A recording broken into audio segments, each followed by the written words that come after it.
Yo, what up, Cam? What up, Carter? What's happening? Man, blessed and highly favored, man. Talk to me. Man, listen, we got a great show for y'all this evening. It's the new series called Rivalry Series. Ball guys know it all. We are the culture. We got a great series going on. My apologies, I missed the last podcast. I know I saw it was a great one with Norman, man.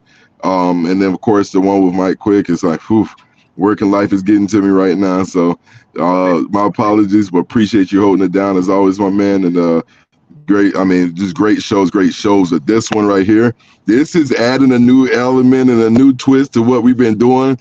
If you follow the Richmond Raiders, if you are a huge fan of high school football in general, not even if you just follow Richmond, but a huge fan of high school football in general, you know about the history of West Charlotte, you know about the Raiders and West Charlotte's rivalry, which is a huge rivalry, huge part of the history and culture of football when football is at its peak.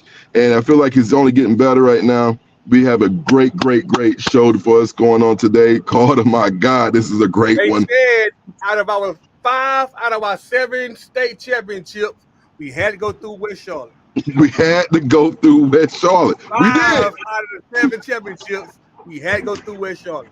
We had to go through West Charlotte in 2008. We had to go through West Charlotte in 97. Had to go through West Charlotte in 98. We had to go through West Charlotte in 78. Now I'm thinking somewhere between 88 and 90 had to be one of the times we had to go through West Charlotte. What do you think? Well, I don't know, but somebody knows. Somebody knows, right? Ball guys know it all. We are the goddamn culture, yo. Hey, first of all, apologies from last week, everybody. I was extremely sick, so we couldn't get on Thursday, and Kev have a lot going on between his job and moving. But we're here today. It's going to be a great show. Today we got on from Richmond County. You know who the guy is, Mr. Rabbit Waddell. Come on, guys. The Michael Waddell. Let's go. The Rabbit Waddell. The Rabbit Michael Waddell, yo. Hey, and then I pulled a rabbit out of the hat this morning. You damn sure did. You did. Because you did. we've been saying this guy name since we started by coming on the podcast. This is what started the podcast. The coach at Richmond is what started the podcast. So, it's come full circle now. So Marcus LLB was supposed to come on, but he got sick.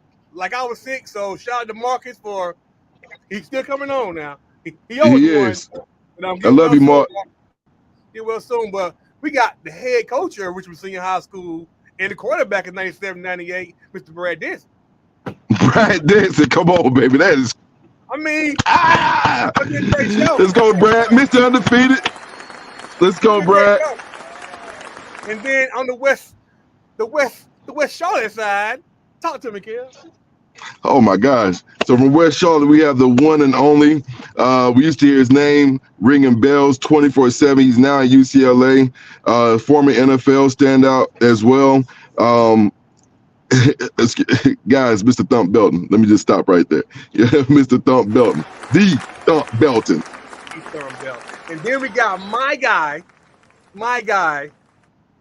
from I know him from youth football, Queen City Seminoles, putting in work with the youth, but find out he was part of them teams also, a major part. D lineman, Mr. Emery McLean. Let's go, M. Love it. We got one more, Carter. Give it to us. Got one more. These guys, they couldn't do the show without their homeboy and starting safety, I believe, from West Charlotte. That's exactly what they said. Yep. They said they had to bring that guy on. I said, well, hey, you gonna bring up on with Vontre Long, yeah. We got all the guys, yo. This is gonna make for a great show. Hit that round of applause one more time, Carter. This is gonna make for a great show. This is what history is made from.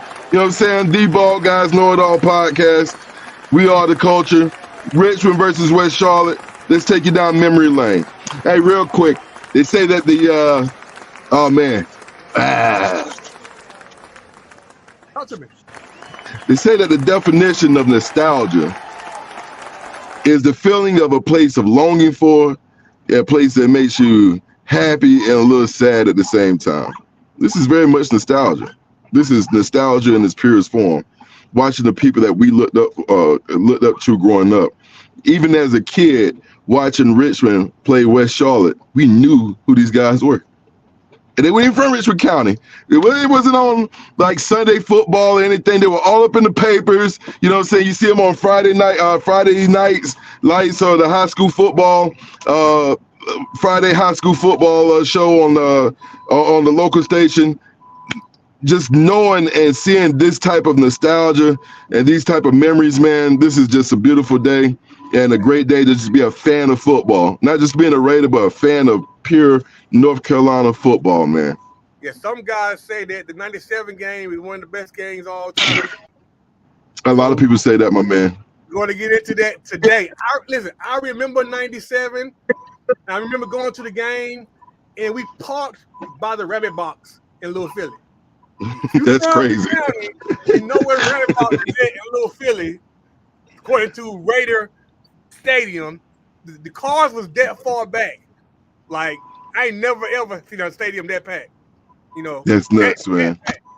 So, that's nuts. Without all further ado, Kev, you ready to get started, man? Man, Carter, I am ready. Ball guys know it all. Hey, one more thing before we get started, man. The basketball team, man. Let's get a shout out to them, man. Let's give a shout out to the basketball team. And Bootsy, what are you doing for Richmond basketball? Is crazy. 2 years in a row, Bootsy. Let's go. Let's go, my man. Hey, any comments, you guys? Put them in the comment section, and we can add them to the screen. So ask your questions away, y'all. All right. So without further ado, absolutely, let's add these incredible guys. First up, we're gonna add Mr. Brad Denson. The Brad Denson. What's going on, Brad? What's up, Coach? What's up, gentlemen? How y'all doing today? Man. Same, man. Same. Brad, congratulations, man. We said it earlier, talking about the culture of Richmond County and the future of Richmond County. You were like a big reason on how this podcast even started, my man. There's a lot of your name being thrown around out here, man, on this podcast, man. We're just so happy to see you. So happy to have you up here, man, and just bringing that Raider pride back to Richmond, man. So happy to have you, man. Thank you so much. Glad to be here, man. Just excited. I kind of watched this thing from the get-go, and John's been on me about trying to get on. And like, man, I'm so busy. I got so much mess going on. And next thing this morning, it's like, hey, Marcus is sick on me. What do you think? And I was like, man, let's do it. My man, definitely appreciate you, Brad. Sincerely, that's love right there. Thank you so much, my man. Brad, I love the intensity. You're not about to play West Charlotte. We're just going to talk to West Charlotte. That's it. That's all. We just want to just talk to him right now. Sorry. Good times. Good, man. That rivalry. That was a good couple of years right there, man, in high school football. For sure, man. For sure. Next up, I got the Rabbit, Mr. Michael Rabbit Waddell. What's up, fellas? How y'all doing? Welcome back, Rabbit. Love to have you again, man. Thank you. Welcome back. You ready, man? Yeah, I'm excited, man. Like I said, I'm curious to see what the West Charlotte cats got to say. Here they go. First up, I'm going to add Mr. Vontre Long. Hey, what's going on, fellas? What's up, Trey? How you doing, man? Nice all right, man. What's going on, right? You all right? Yeah, good. Yes, good. sir. Good to see you, brother. All right. Next up, we got Mr. Emery McLean. Fellas, what's happening? What's happening, Emery? Good seeing you, my man. Absolutely. Well, you was a big fella, man. Hey, listen. Is that the same person? That looked like a double team right there. That looked like a double team right there. Next up, I have Mr. Thump Belton. What up, guys? Oh, it's not perfect. It's on top, y'all on the bottom. How that Cali weather treating you, Thump? How that California weather treating you? Come on, man. Hey, it's beautiful out here. Hey, it never rains in Southern California. That's what we have. It's good stuff, man. Thanks for having us on, man. This is exciting. I got goosebumps thinking about it, and I get to see Rabbit again, and I get to see Brad again. So Then I get to see my homeboys, man. I get to see Vontae. I ain't seen in a long time. And I get to see Emery, man. So this is a good day for me. This is nostalgia for me. Great, great. For sure, So, for sure. just to get started, man, West Charlotte guys, man, tell us the feeling going into that 97 season, man. You guys are in July, hot summer workout, getting ready, putting in that work. How did it feel that season? Did you guys feel like you had a strong team go all the way that year? Well, look, I'm Always. gonna let the older guys speak first since I was a youngin on the team. I'm gonna give my respect and let them see it, and then I get mine later. I got you. You got it, Vontae. Man, yeah, of course. Going into that season, like coming, we repeat champ, coming from the state champions that following year, right? Coming into it, of course, like we thought we was a natural powerhouse, right? And then of course, like running up against Richmond, man. It was a time like we had no idea what we was facing at the time. That first game, especially that first game in '97, right? We was we walked in thinking we was way better than those guys, but they showed, what I'm saying, like they were match for match. So, and we knew we had some competition, what I'm saying, to prepare for. Sounds good. How about you, Mr. Belton? 97 season, was you guys, apparently y'all was spelling y'all stuff that year, so you guys must have been loaded. Obviously we had talent, you know what I mean? We had talent. But what we knew however far Richmond County is from Charlotte, however many miles it is, we knew that, that team up there had talent as well. So I hate to sound arrogant, but it wasn't a team in Charlotte that was really messing with us. You know what I mean? So it was like, you know what I mean? We knew in the bottom of my heart that we'll whoop everybody in Charlotte. That was never the deal for us. Like where Charlotte won, like they never lost to a team in Charlotte in like 10 years at that point. You know what I mean? So nobody was really messing with us like that. You know what I mean? So we knew, I knew that, Richmond County was going to be the team. Back then it was Richmond County, it was Crest. Mount Tabor was okay. What other team was out there that was all right? North Forsyth was all right. But we knew that, I knew that it was only one team. Well, Greensboro Page, because Greensboro Page beat myself and Vontae our 10th grade year. So we only lost 4 games our whole high school career, and 3 of them was to Richmond County, and 1 was to Greensboro Page, our 10th grade year. Y'all lost again? We lost 4 of them guys. Yeah. I corrected. We lost 4 of them. Well, 4, whatever it is. Yeah. I count the same team, 297, 298, right? Yeah, whatever it is. But I knew that I was never super excited about beating everybody else. Like, I wanted to beat them. You know what I mean? It was like, they were like the bully to me. You know what I'm saying? Like, that you almost get that knockout punch, and all of a sudden, here it is. Then it's like, dang, got us again. So it was what it was, but I wouldn't say that we was big-headed. I think we had a heck of a head coach that kind of kept us level when it came to that. You know what I mean? But we always knew there was another monster up the road that we had to face anyway. So, speaking of head coach and players, who were some of the standing out guys you guys had that year, and what did they play position-wise? Yeah, Keith Mack. Man. Well, our quarterback, Keith Mackins. Both of our running backs, Rashad Hare. We had Thunder and Lightning, with Thump and Rashad Hare. Rashad. And then on our Jamar Woods. They were stacked just like we were. Yeah. It was, and the biggest thing that I could take from it, man, and me and Thump talked about this recently, man. Knox told us, he was like, listen, this is going to be one of the fastest teams you guys have ever faced. And I think, like Thump said, with us being in that position for so long, a lot of us really didn't realize, okay, this is what it's going to be. Because again, it's confidence, and then it's a level of confidence and cocky. And it's a thin line that you flirt between that. You know what I mean? And the only way that cocky is in confidence is how well you prepare for that moment. And just knowing, like, okay, when he said that, that stood out for me out of anything. Because at the end of the day, me being in the 10th grade, I had high expectations as a 10th grader.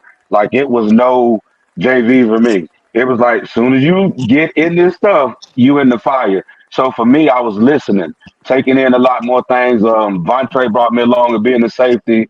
A lot of our other players at that time, Crandall, D'Antonio Crandall, Arthur Mentor, Artevis Martin, Rashad Frazier. We had DJ Boyd, Kenny Godwin, Clayton Denard. We had some guys on the defense that was like, okay, we got a young guy. He's gonna have to listen, but we're gonna make sure we bite him a couple times to make sure he listen. But it was worth it. Logan Bennett, one of our leaders at linebacker, man, was solid. He was a good captain. Logan Bennett wasn't one of those guys that was gonna stand out on a 40 or anything like that. But when it came to leadership, being there on the plays, making the plays, like it wasn't too many like Logan Bennett. Great, great, great. So my Raider guys, man. Starting 97 season, how was you guys feeling? With Take it, with it, Rabbit. with the state championship or bust? I listen. I'm gonna tell you. I'm gonna tell you how it started off. Before the season started, we had like the battle of the border, right? And Brad, who was it? Was it Marlboro or Bennetville that they whooped our ass in the battle of the border, and the coaches was pissed? It was Dylan that got us. No, it was Dylan. Yeah, it was Oh Dylan. yeah. And they beat us I mean, Beat us. they whooped our ass, like wiped our ass, like really. It was that bad, and the coaches was pissed. And it was like from then on, it was tempo, the focus, and everything. It was on another level. But as far as that, I mean, as far as Brad and everybody we know how when the season starts, we put in a lot of work. We have a lot of good athletes, but what people don't realize is that on the field conditioning from Coach Hag, like man, it was Oh, we work harder than anybody in the nation. No disrespect to the West College, but that's just how we felt, man. We went. Everybody know about the county fair, crazy. So from there going on, like the guy said, West Charlotte was pretty much the main focus. We knew that was a game that everybody was looking forward to, but it was a lot more intense than everybody thought. I mean, those games, man, with West Charlotte, the fans, you see how many fans that come out? Crazy. Retarded. Crazy. It was. And y'all Brad. fans are rabid. Y'all fans are rabid. oh, With a the D. West Charlotte With a fans pretty D. rough too now. Listen, not compared to them three that sit at the top of y'all stadium, and I think it was a pirate up there too. Man, when we got over that bus, boy, look here, it was hell. It was hell. It was definitely hell. With our first game, with the first game in 97, like that's something we weren't used to. Like, we got there early, right? Maybe about 4, and it's like, damn, the whole stadium damn near packed already. Like we weren't even used to that. It was like, oh man, they hit the warm ups. It was like, like they here when we getting off the bus, they already here, ready for this. It was like, okay, like what are we walking into, right? That first game, 97, that first, like what are we walking into? And like you say, like we went in there, thinking we, like we had the big dog. Of course, we knew that it was good, but like you say, like, that game, I think it was like 28-14. Our offense gave up two scores that game. Like like, and then we knew we had something to focus for. You know what I'm saying? Down that line, coming to that clash in the playoffs. Yeah, Man. I remember Coach Knotts made a comment after that, and before I say that, I actually had the opportunity to be up under him during the Shrine Bowl. He coached me at wide receiver. Hell of a coach, by the way. And I said that just to say that, hell of a coach. But I remember after that game, Coach Knotts made a comment saying that the next time we play this guy, it's gonna be different. So not verbatim, but it was somewhere in between that line. Said it would definitely be a different team the next time. And we all know about that third round of the playoff game. probably the best high school football game ever in North Carolina. Woo! Man, it might be Man. the best high school football game to ever be played in North Carolina, for real. That was a That classic. third round was crazy. Brad, what Listen, about you? these- Brad, walking into that 97 season. You know, I'm coming in there as a junior quarterback, you know, coming off the JV team. And honestly, I mean, I really didn't know what to expect, you know, with all the daggum athletes that were running around. Really didn't even know if I was going to get the job that year. And it just happened to work out. We were able to move Eric Little to wide out and DB. And, I mean, he was just such a good athlete that we could do that. You know, that was at a time where you didn't have social media. You didn't have all this build up that it was so easy to see you. I mean, you were really relying on newspapers and news stations to, I guess you say, to cover you and to get that hype up and all that, man. And it really was, I mean, it was a big deal that first game, but after, you know, we played that one and then it just kept going, you know. Obviously, West Charlotte kept winning. We kept winning, and the build up to that Black Friday game, on you know, the third week of Thanksgiving, or you know, Thanksgiving weekend, man, that was something else. Now I'm telling you, that was, and I will say this: that is one of the most electric games, one of the biggest crowd games in North, and I've coached in a lot. I've been to a lot, but I have yet to see that again. I'll be dead honest with you. Now, we heard through the grapevine that when you was in college, Brad, you came home and watched those videos. I still have all those videos. Now they're on VHS. I don't really have a VHS player, but I do have them, and eventually one day I've actually got a bunch of them on DVDs, but I don't even have a DVD player anymore. So eventually I am going to get all that stuff converted over to digital. But and send it to your West Charlotte brothers and all your Richmond brothers too. Don't say you don't want it. Listen, hey, I want to look at it, man. I'm gonna tell you, for me, the biggest thing, because like I said, these guys was juniors, man. And from the time I set foot at West Charlotte, my expectation was high. So I never wanted to let Coach Knotts down. If anybody met Coach Knotts, then you would understand what I'm saying. You never want to let Coach Knotts down. And so his expectations on me as a 10th grader was just to the point where if I had a play, 2 plays in the rotation as the third, whatever it may be, it was up there. Like, it wasn't no because you're a 10th grader. So for me, man, that moment was just so huge. You know, my first big game, 10th grade, I mean, the games before that, Independence was okay. I wasn't a part of the first Richmond game, but just going into that week, that preparation, man, like you said, that Thanksgiving, the intensity on Thanksgiving. I mean, every other play, they're blowing the whistle. We about to fight with each other, offense and defense. We got on jogging pants and doggone jerseys, and we running each other over, tackling. Like, and listen, it was just intense, and not trying to be like, you know, hey, okay.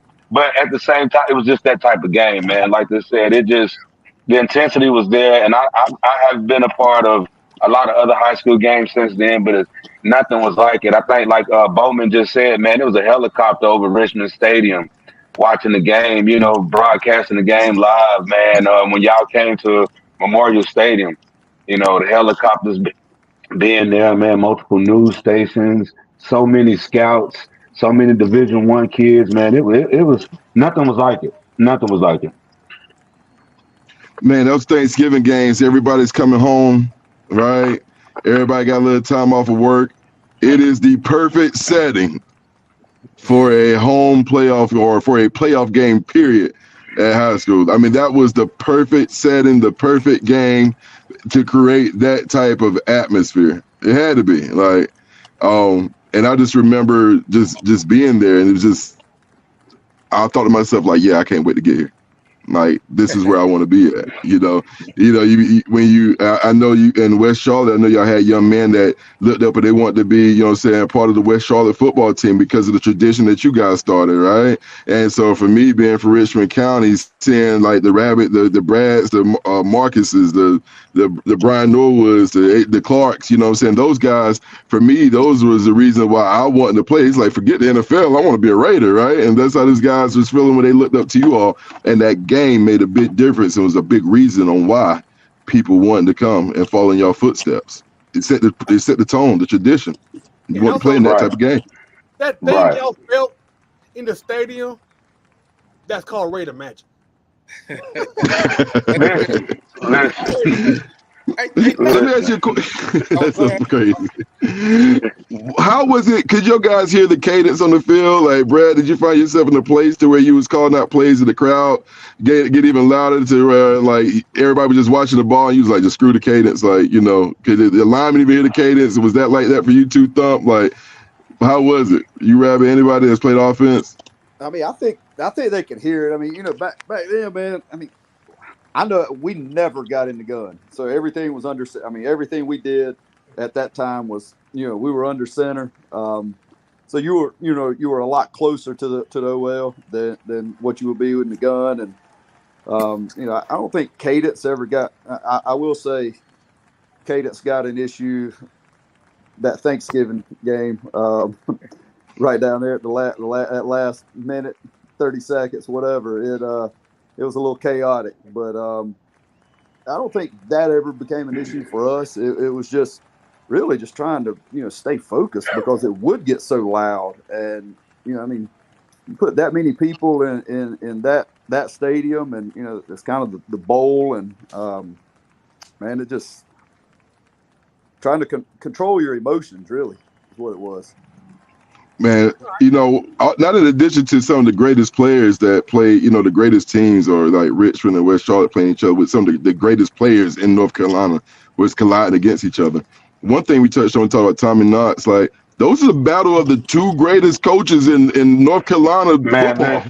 Listen, Barnes and Knotts, man, listen, two of the top dogs right there in themselves, man. Barnes and Knotts, I mean, hands down. I mean, you know what I mean? I know Barnes is an administration or something now, and Knotts has even taken it to South Carolina and pulled off 6 out of 8. So it's like 5A state championships. So it's like, man, again, us being a part of those coaches, I think had a lot to do with the men that we are today. I know it did with me, because again, with Coach Knotts, man, it was a no nonsense. And Vontre and Thump can tell you, like, Knotts caught you in the wrong. You felt too bad. You rather tell your mama you was in the wrong than you tell Knotts you did something wrong. Because that's how he approached you, man. Like, he'll put you on the pedestal to where you don't want to let him down, and then he'll put enough strike of lightning of fear to where you better not let me down. You know what I mean? So I was like, man, listen, you couldn't get nothing more than that, because we had to be like that. A lot of us came from that type of background at West Charlotte, and I know Richmond probably had a lot of that too. But West Charlotte, like anybody ask you about West Charlotte, they say West Charlotte is in Charlotte, Charlotte. All them other places that might not. West Charlotte is downtown Charlotte, west side of Charlotte, so it's a different atmosphere. The kids that we was getting, the things that we endured, every day. So Knots had to be a certain way with us to make sure that not only was we being eligible, but that we was being safe. Because a lot of us had to do some of the things that people didn't have to do to make sure we got to school every day, ate every day, clothes. Right. And I know a lot of people went through that same stuff, man, but it was our reality. At West Charlotte, it was our reality. When y'all came down that dirt road and people throwing rocks and talking shit, that was our reality, man. And it was like that. It was like that. Look, they talked a little shit to us too, but it was like that. It was like that. So let me ask you guys a question. We're gonna run it back. Oh, go ahead. I'm sorry. No, I was gonna say Eric Thomas. Eric Thomas said they played West Charlotte in the championship in '88. So that's another. That was it. That was it. That was 5. And that was 5 right there. And another thing, for who's mentioning Coach Barnes and Tommy Knotts, just think as a the Shrine Bowl, we was fortunate enough to have both of them on the same squad, and we ended up being the South Carolina team. That was if I can remember correctly, South Carolina had been dominating North Carolina those years, and Yeah. Oh yeah. But they had a running back, Derek Watson. Oh my God, that boy was You're rough. Listen, that boy was insane. He wasn't real, man. But man. Listen, then they had. Yeah. Let me ask you a question. So y'all got to tackle. You know, y'all got to play against Thump, right? So I had to play against this dude every day, right? How was it like? You know what I'm saying? This tackling this dude in the game, bro. Listen, I need to know. That was my question. As first of all, I want Good thing Marcus ain't no here, right? Marcus, hey, look, Marcus gave me some crazy feedback on Thump. I actually asked Marcus about Thump. And Marcus said, you can't let his feet get going at all. Like, it's over. Like, he's going to be the train that keeps on chugging, is what he told me.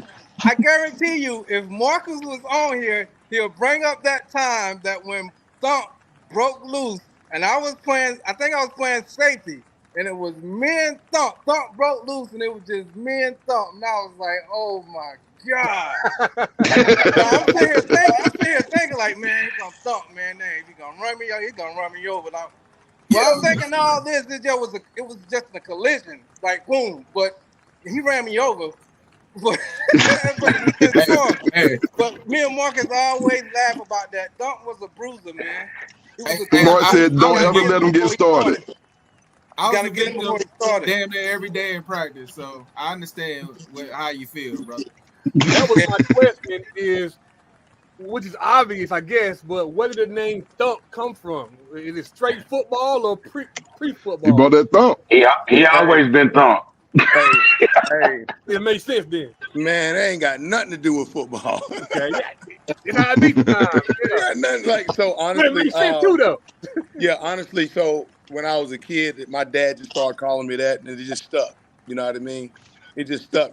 And what's funny is when I got to West Charlotte, I told Coach Knox my name was Thump. He said, "I'm gonna take the T off of him and put a C on there. Your new name is Chump." You gotta earn the nickname Thump. But I remember that play. Rabbit. I remember it, and it actually still haunts me to this day. Yeah, but the thing is, this is what I forgot to mention. It looked like we made eye contact and kind of on some telepathy stuff. You was like, I ain't even trying to score. I'm finna run you over. It was on some stuff like that. Yeah, that's what it was. Like, oh. That's what it was. Don't try to embarrass me. Yeah, but because I think about it, I think it was like, because I kind of remember these games fairly well. I don't know if it was 38 zone, it was something like that, and it opened up like it parted like the Red Sea, and just me and you. And I was like, you know what? I'm gonna get this little motherfucker, man. I'm gonna get him.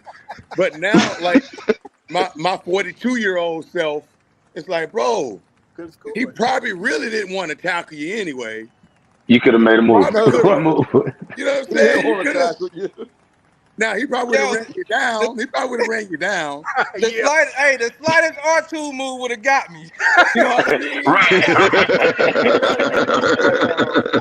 And then he hit the thumbstick one time. That's it. Yeah. Hey, but this is what I would say. This is what I would say about those games. It's funny we're talking about this because this is like 25 years ago, 26 years ago, and we still talking about it. That's crazy. That's insane. You know, the impact that it's had on us personally and professionally in our own lives. So I got kids, and my kids always ask me, how many games did you lose in high school? And who did you guys lose to? And I always gotta bite my tongue and say Richmond County. And they be like, again? I'm like, yeah, we lost it like 4 times. He was like, how did that happen? But I was like, they were really, really good to me. Richmond County and West Charlotte was like identical, right? Just on different, just separated. Titans. And it was just like, it's 1 or 2 plays here, it's 1 or 2 plays there, and the game was done. It was almost like 7-on-7 with 10-minute quarters, and you can't make a mistake. Yeah. And whoever makes the least mistakes is going to win that game. And that's what happened every time. And I told Emory last week, and I tell my own kids, it's like, if you was going to beat West Charlotte, and this is just the reality of it, not discrediting nobody else, with much due respect, particularly my senior year, if you had any shot of beating West Charlotte, then you got to stop me before I get going. And that was the key. If you stop the run, it's over. Period.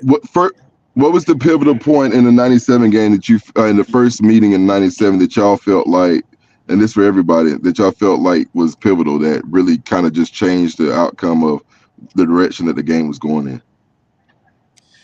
I just think momentum swings, man. I think the team that really recovers from those momentum swings is the team's gonna win. You know what I mean? And the game goes like this, any game, right? And I think when it came for Richmond, that thing went up.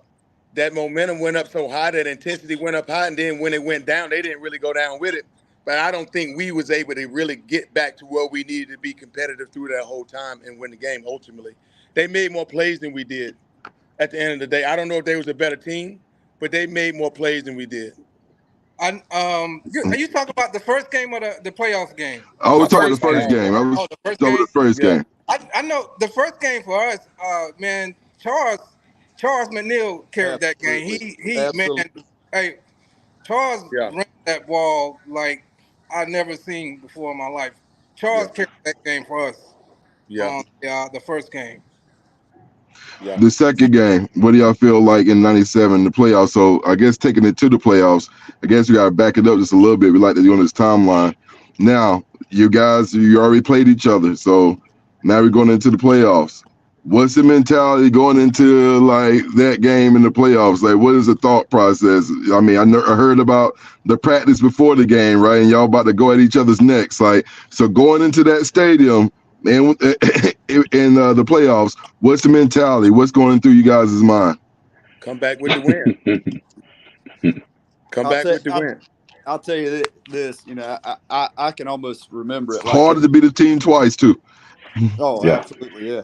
I can almost remember it like it was yesterday, getting on the bus, and it's dark by this time. To come, from our locker room, which is at the very back of campus, get on the bus, and we come up the hill by the softball field. We get ready to take the right, and literally there were cars as far as you could see left, going out the back gate, right, Jesus. backed up.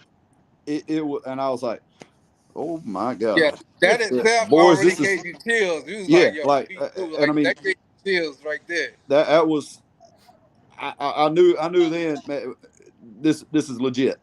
This is not a just another game. This is something that's for real right here. And obviously it didn't disappoint, but I swear I remember that like it was yesterday, turning that corner and seeing that. Hey, Rav and Brad, who gave that pre-game speech that game? You remember that? I think it was Coach Denson and Coach Hope. They always do that though. Either one of them would have been fine. Yeah, either one. Brad, did Dale ever make you cry, Brad? Like when his pregame speeches? Because we used to be snot nosing when he started. I love these wild dogs. Like I we snotty nosed out there. I had that quarterback mentality. I had to focus. I had to make sure Rabbit could get aligned in the right spot. Every now and then him and Marcus would get off track. Somebody had to keep them aligned. But I listened to them, but I was always off myself. Kind of in my own little world to kind of keep my head clear and not get all into the hype. I wasn't out there. I wasn't scared to run it, but I wasn't out there banging heads all night long. And, I was having to think a little bit more and make sure, like I said, make sure we had everybody aligned and making sure I was getting the right person dang ball. Yeah. And if I can say this, Brad, you don't get enough credit, but man, you was a pivotal player on that team. Like you was the quarterback, you was the head guy, and you did a lot. Especially, I think when was it? One of those West Charlotte games where you actually kept running to doing the quarterback draw, and you that was game our senior year. That was in '98. Yeah, That was 98. Yeah. That was 98. We was blessed to have you as a quarterback, man. For sure. That's it. So go ahead, my man. That 97 game was a pivotal point in that game. Is that I think that was like he had the longest kickoff in high school history. Ran like 102 yard kickoff Oh, back. you know what? Let me tell you what's crazy about that. You know, you Let can't me even tell run you the ball about out what. in high school. But Let me tell you what's crazy about that, because in high school, if it go in the end zone, they won't let you return it. And y'all Right. kicker, Borsell, was it? That was He him. always kicked it in the back of the end zone. So this one was kind of squib kick, and my back foot actually went in the end zone, and I looked at the ref, and I was like, "Is he gonna call a touchback?" Because I wasn't even gonna run, and I looked at him, didn't say nothing, so I just took off. So I Man, was Brandon, actually he about to told you, throw he the talking about ball come to the on, back run. of the ref. Hey, look, he told Brandon, Like, run, real. go ahead,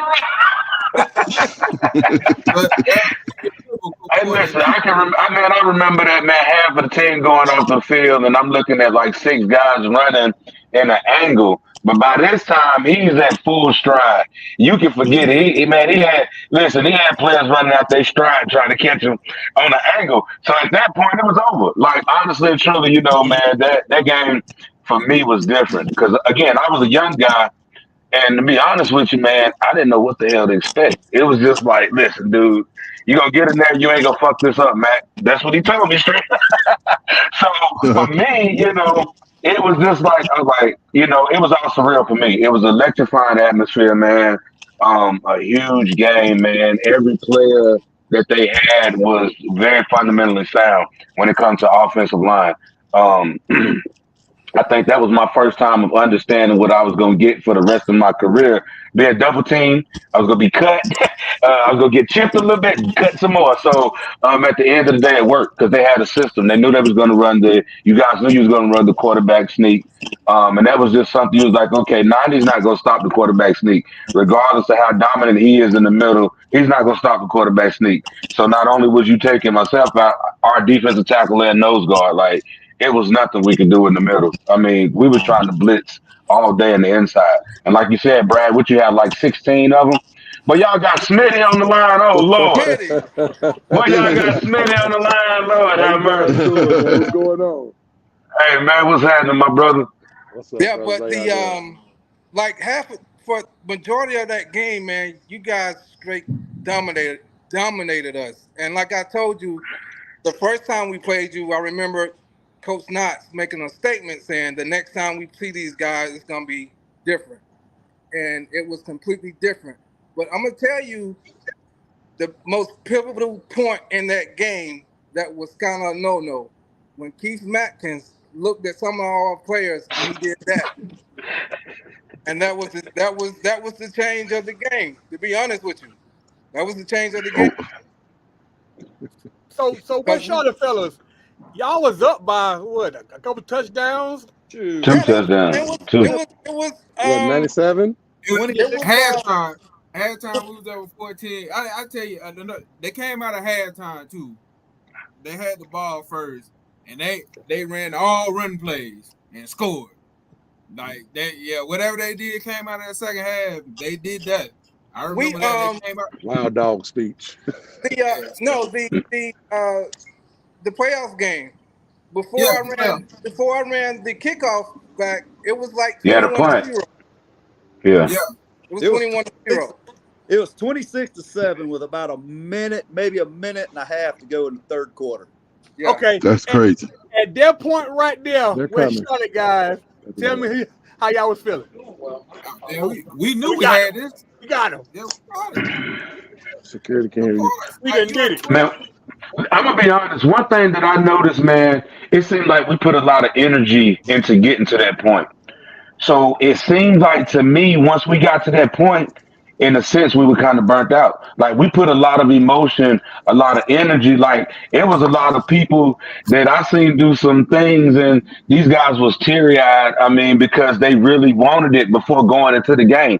2 hours before the game, an hour and a half before the game, you got guys emotional, man. And so we put so much into getting to that point. I just honestly felt like at that point we kind of fizzed down. And like Thump said, we couldn't never meet where they dropped down and gave us the opportunity to be. We never met that. You know what I mean? Because again, it was an emotional game, man. It was an emotional game. I was crying like hell, man. I didn't know why, but I was just ready to play crying like hell for some odd reason. You know what I mean? Like it was just like What's up, that. brother? And Like it was also, just like that. You too, brother.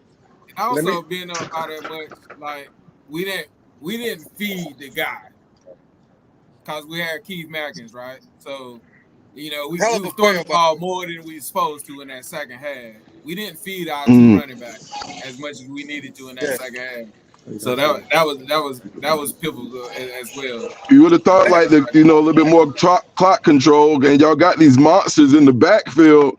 I mean, it is the perfect recipe to winning the second half, especially in the fourth quarter. Not only that, they receiver was crazy. Ship. Ship scored on the second play of the game. He scored like a 70, 60-yard touchdown on me? Slant. Yeah, on the slant. Gone. I was like, oh shit. This is gonna be a long day. It's gonna be a long day. Oh man. The funny part about that? I'm sorry. My bad. We were just talking about that, man. Who was that? Ship played hurt the whole year, man. It's phenomenal. He had that senior year. He played hurt the whole year, man. Like, phenomenal dude, man. Salute to Steve Ship. I know he's not on the line right now, but salute to my guy, man. I talk to him all the time. Still very much involved in football. Hell of a receiver. What I would say, our senior year before we went back up there, we played Crest the week before. Was it Crest the week before? Yeah. Woo. The dog fight.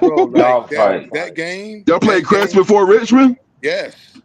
Ooh, child. Rough. That game, honestly, that game right there, Richmond beat us. So let me just say that. Richmond beat us, right? But as a 16, 17, 18-year-old kid, they had to keep doing that week after week because Crest was at our tail at home. Like, they came out and we had to actually fight to really, really fight to beat them. And that was an emotional win. So we're already started pulling out the gas tank already. Now you had to reset and think, oh, God, here we go. We got these boys again. So we practiced hard and we did everything we could.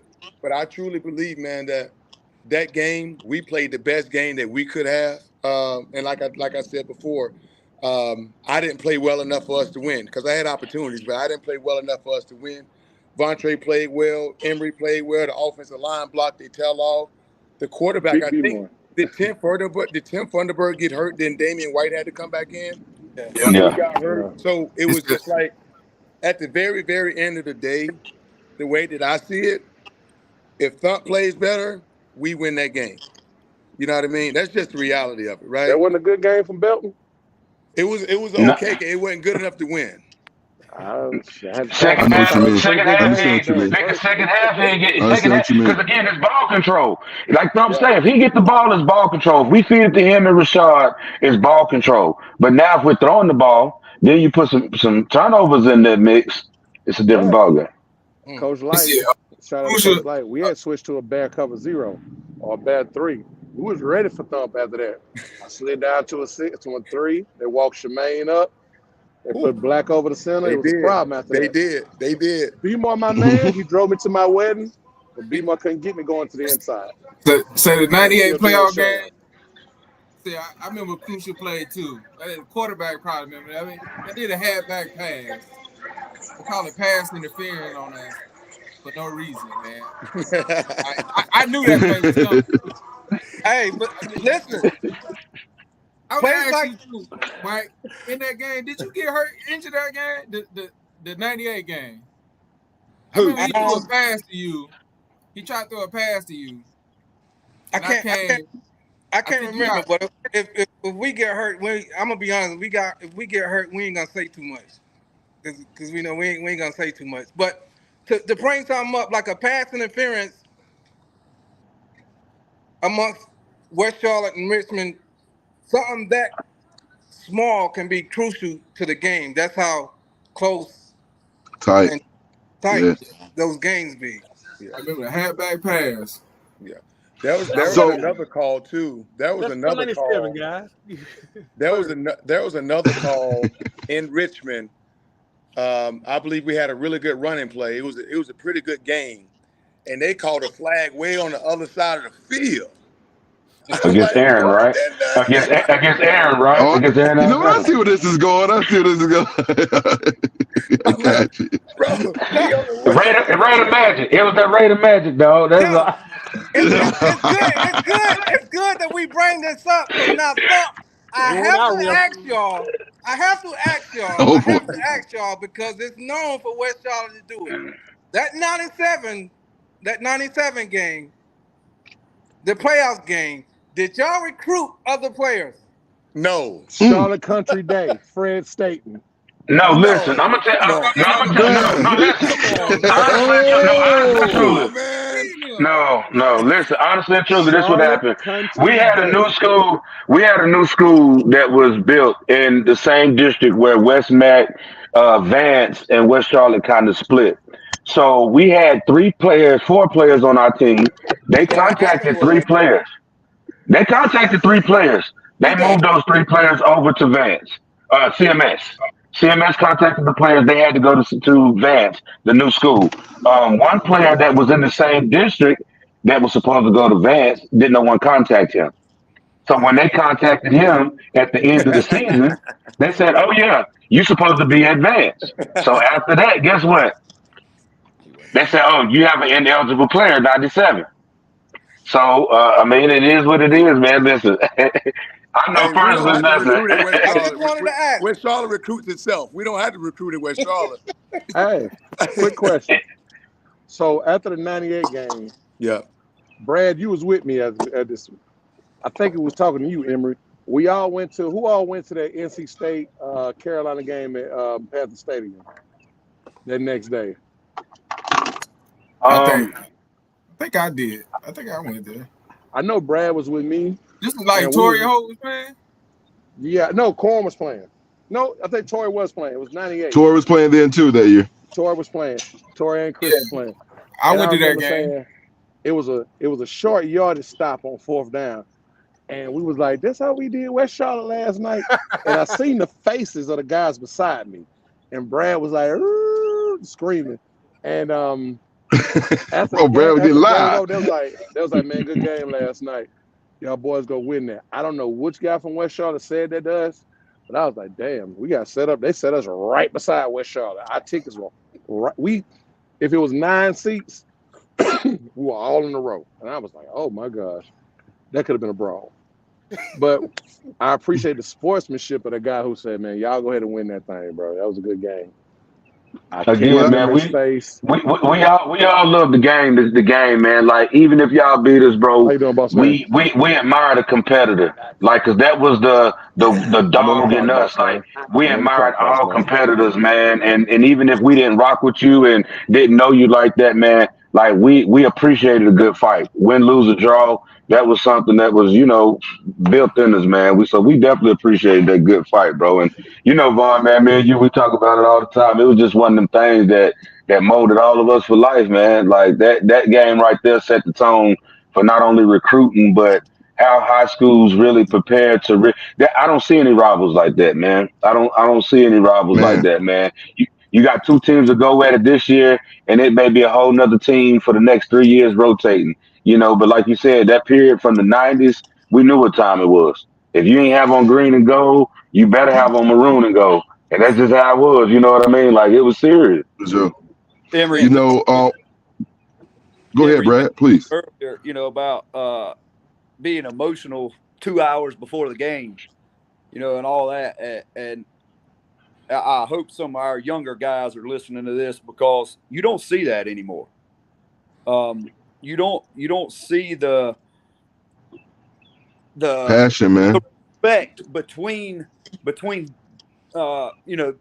opponents like we had for you guys and you guys had for us. Now when we were playing, in between the lines, it was a dang war. It was a battle. We're gonna get after it. But just like being at that game, what Vaughn said, there's still a respect there. You don't see that. It's rare to see that anymore. All you want to hear is all this mess, but you definitely don't see the emotion that we used to see. Hopefully that comes back. Hopefully, I'm gonna do everything I can to get our kids at least to understand that and understand what these memories of high school will be like for the rest of your life. Here we are, just like Thump said it earlier. It's 5 years later, and we're still talking about it. Man, listen. And can when we remember first started, And can remember it. Can remember it. Yeah. Yes, can remember it. When we first started talking about, started these podcasts, and we came online, and we initially talked about how me and Carter said, let's just go live, right? And we wanted to talk about Richmond County and the pride and the nostalgia and the feelings that we used to have in Richmond County, that we felt like a lot of things that, left, right?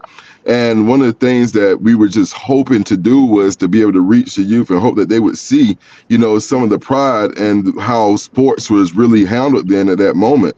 And I'm sure you guys look at West Charlotte and feel the same exact way, because there's so much tradition there, right? And I know it's a lot of other schools that pop up in Charlotte, and you be like, man, this ain't West Charlotte, you know what I'm saying? This ain't West Charlotte, this ain't how we were, right? Because the pride that, we have from our respective schools, the people that we grew up with, knew that we was representing a bigger cause, where we was playing for tradition, or we were playing for history. And then the ones that came after you that felt inspired, they played because of the colors and the jerseys that you all put on, and wanted to fulfill that legacy that you guys had. And that's one of the reasons why we had this podcast. This is one of the biggest things that we wanted to have you all on, and not just for Richmond, but because, when we talk about rivalries, right? And this is our rivalry series.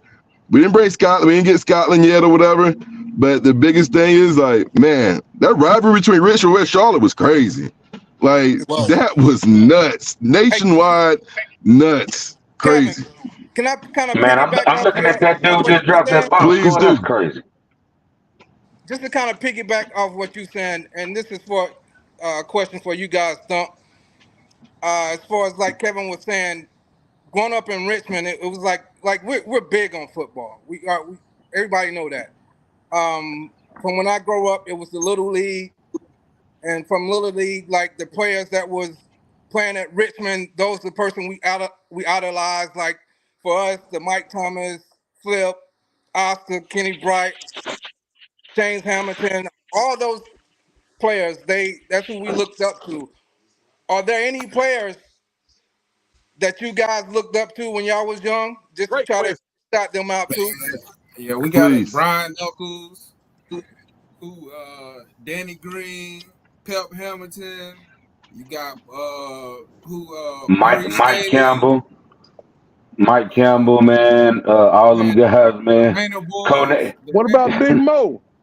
Mo Mo Collins. Collins. Oh man, listen, what Mo done for West Charlotte in the whole is off the chain, man. Mo came back and blessed us to be a coach for a few years. Rest his soul, man. He did tremendous things for the school. Tremendous. Ramondo North, man. Listen, Maurice Staley.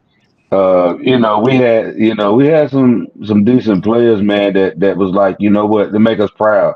Like you say, the biggest thing is when you come up from Little League, everybody has that one place that they want to be at. And I'm sure, just like you guys had, we had our several different little leagues throughout Charlotte.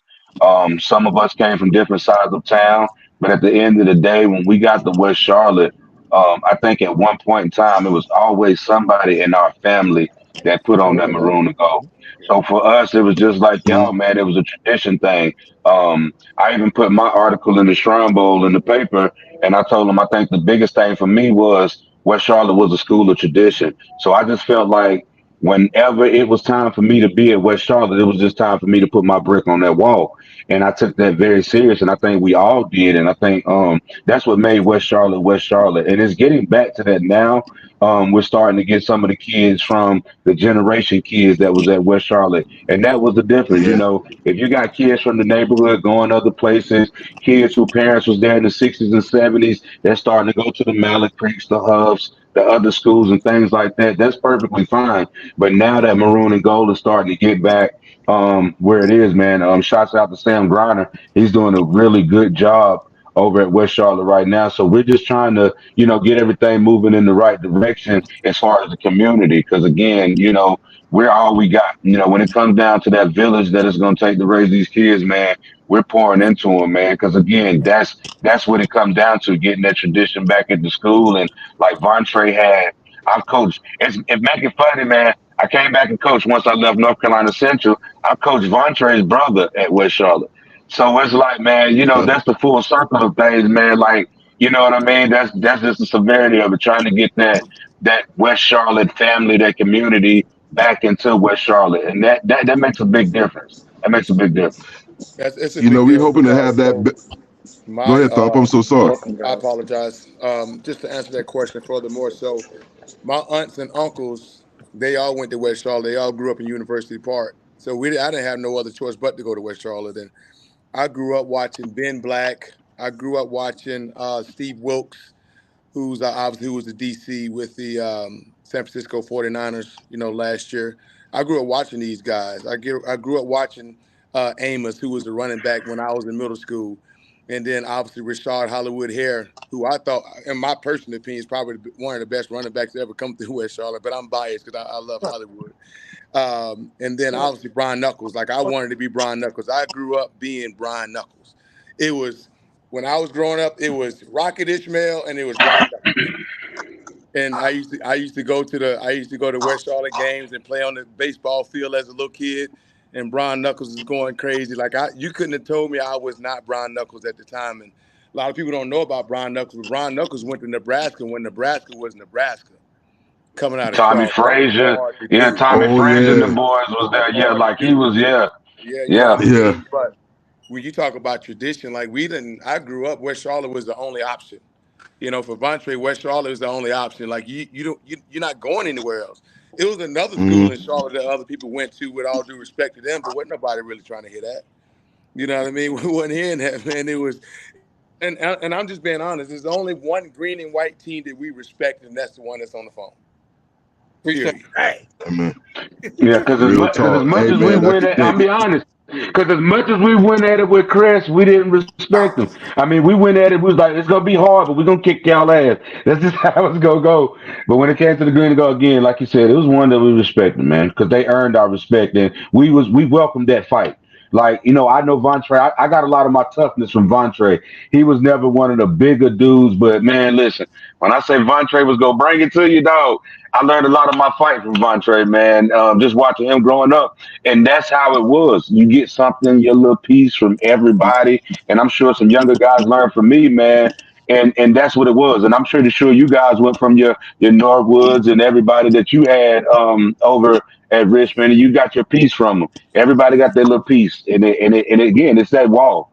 It's just that wall of tradition that both schools had, man. That was impeccable. And it's that mentorship and that big brothership, that feeling of being inside of fraternity too. You know what I'm saying? When you play for those types of teams, how you feel with West Charlotte. I remember coming to Richmond, the first person that took me under his wing was on the phone, is on here right now, was Vaughn. Can't make this up. You know what I'm saying? One of the big brothers to everybody out there on the team, but we want to be, want to be the Von Smiths, me want to be Von or Brian Norwood or Anthony Black. Those are the guys that I was looking to, because, want to play the same position and be the same way they were. When you was talking about, bringing that tradition back, that's what we're looking for Brad.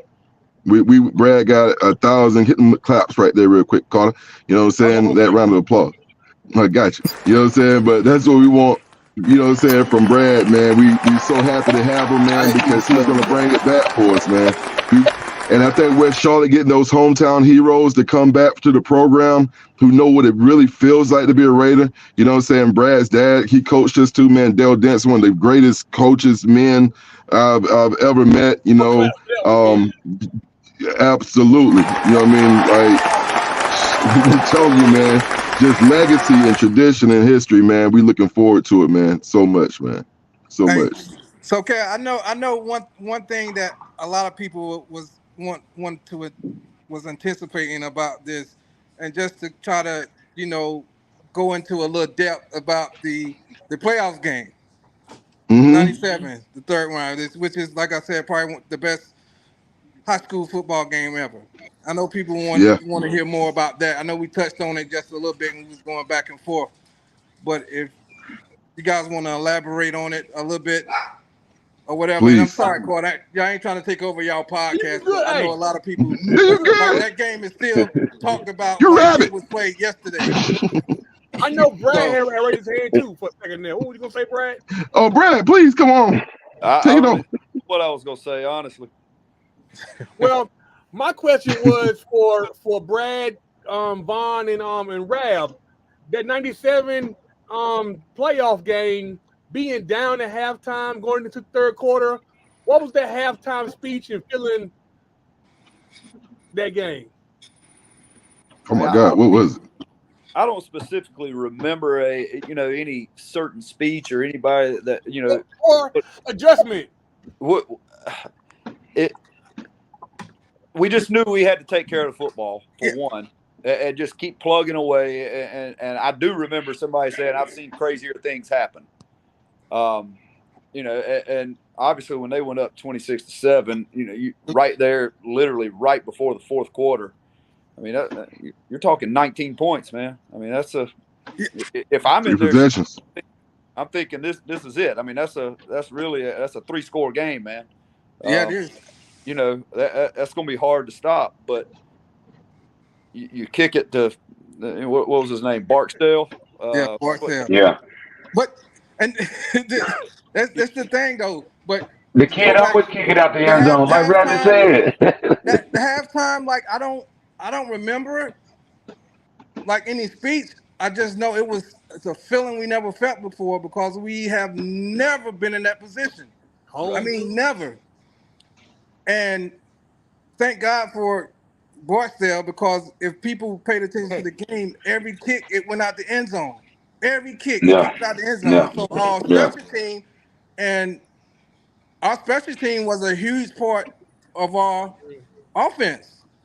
That was the second offense that we had, but it did not get going because he always kicked the ball out the end zone, and thankfully I guess I don't know if it was that rate of magic that took the ball a little bit that made it a little square kick. and that gave us a little spark. Was he supposed to kick it a rabbit? Like, was he supposed to kick, or was on the other side? Ain't no way in hell we ever supposed to kick it to Mike Waddell. No way in hell. Ain't no way in hell. No. But like Brad said, we was still down 3 touchdowns, man. We were still down 3 touchdowns. You get that. I think that was what, right? You got yours, and then I think Marcus got a 59-yard interception or something like that. Oh no! That was the first game. It was okay. That was the first game. Okay. It was the kickoff return was the first one, and the punt return was the second one. Okay. Eric Little. Yeah. There you go. Well, so your man put up there. You got your 80-yard kick return. Yeah. Yeah. And look at a 100-yard kick off. Let go too. 100-yard kick return. It's actually on paper in black and white. 100 yards. That's crazy. I appreciate that. The stats is real. The stats don't lie. Listen, that was 100-yard all day. But man, we just, again, like I say, bro, that moment, we put a lot of energy, we put a lot of emotion to getting to that point. And I'm talking about from the first loss through that whole season. That moment built up from the first loss as we ran through the city of Charlotte. You know what I mean? And the way Knox had our season set up, the end of the year is where you start to get into the tougher games. We started to play the Providence, we play the Butler, we play the Independence. As we go into the playoffs, we rolling them. We steamrolling. It don't matter how good you are, because again, in our mind, we got one goal in mind. You know what I mean? Getting back at that situation and that opportunity to play Richmond. Dude, after that first game, I can imagine y'all sitting in going into that next practice, and a lot of teams would have folded. It's like, oh man. But I mean, y'all put that hard hat back on. It's like, we about to come back and just steamroll everybody. That's crazy. Hey, it helped us out. Correct me if I'm wrong, though, Vontre. Correct me if I'm wrong. Was it after the Richmond County game that we had to take our decals off our helmets? Yeah.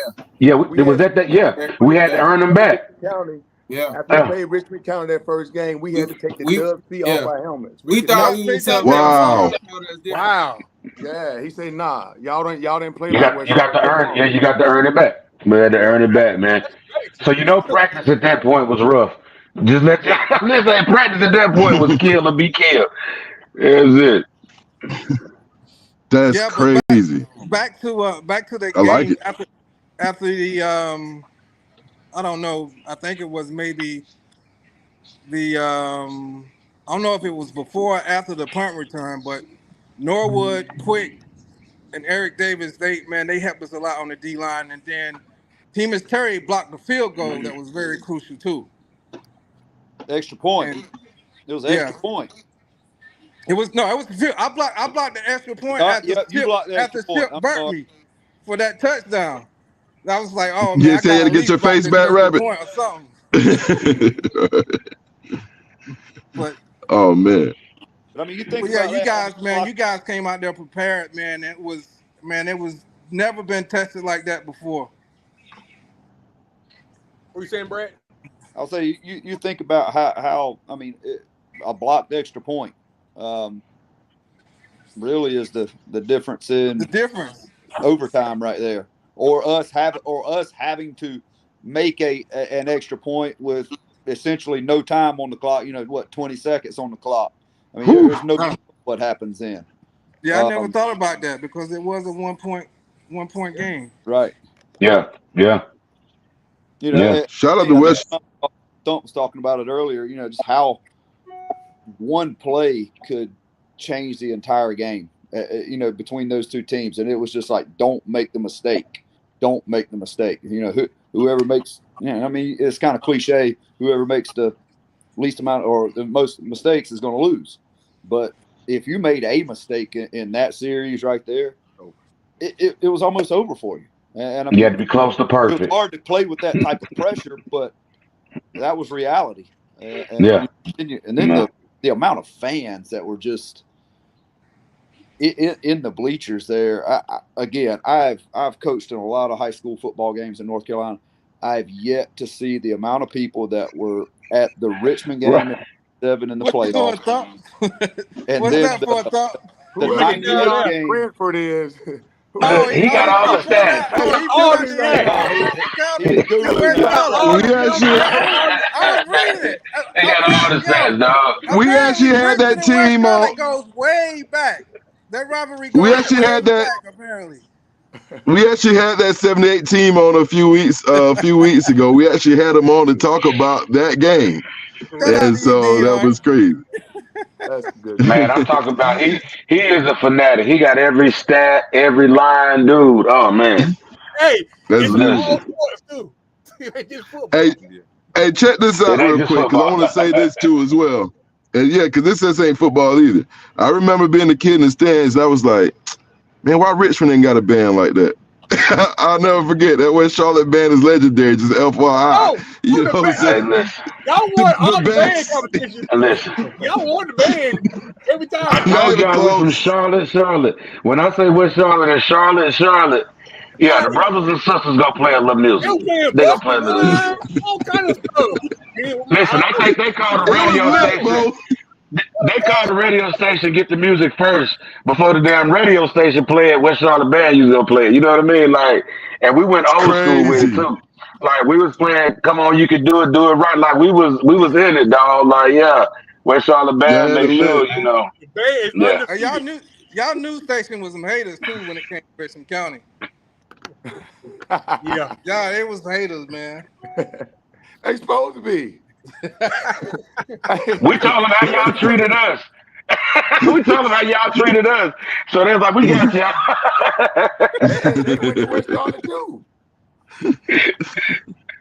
Just like that referee went to Richmond County. Lord. Golly, Dion Crawford is going in. Okay, so what was some of the sayings that probably went on in Richmond County back in West Charlotte, the reason why y'all lost? Was there any they cheating type stuff going on?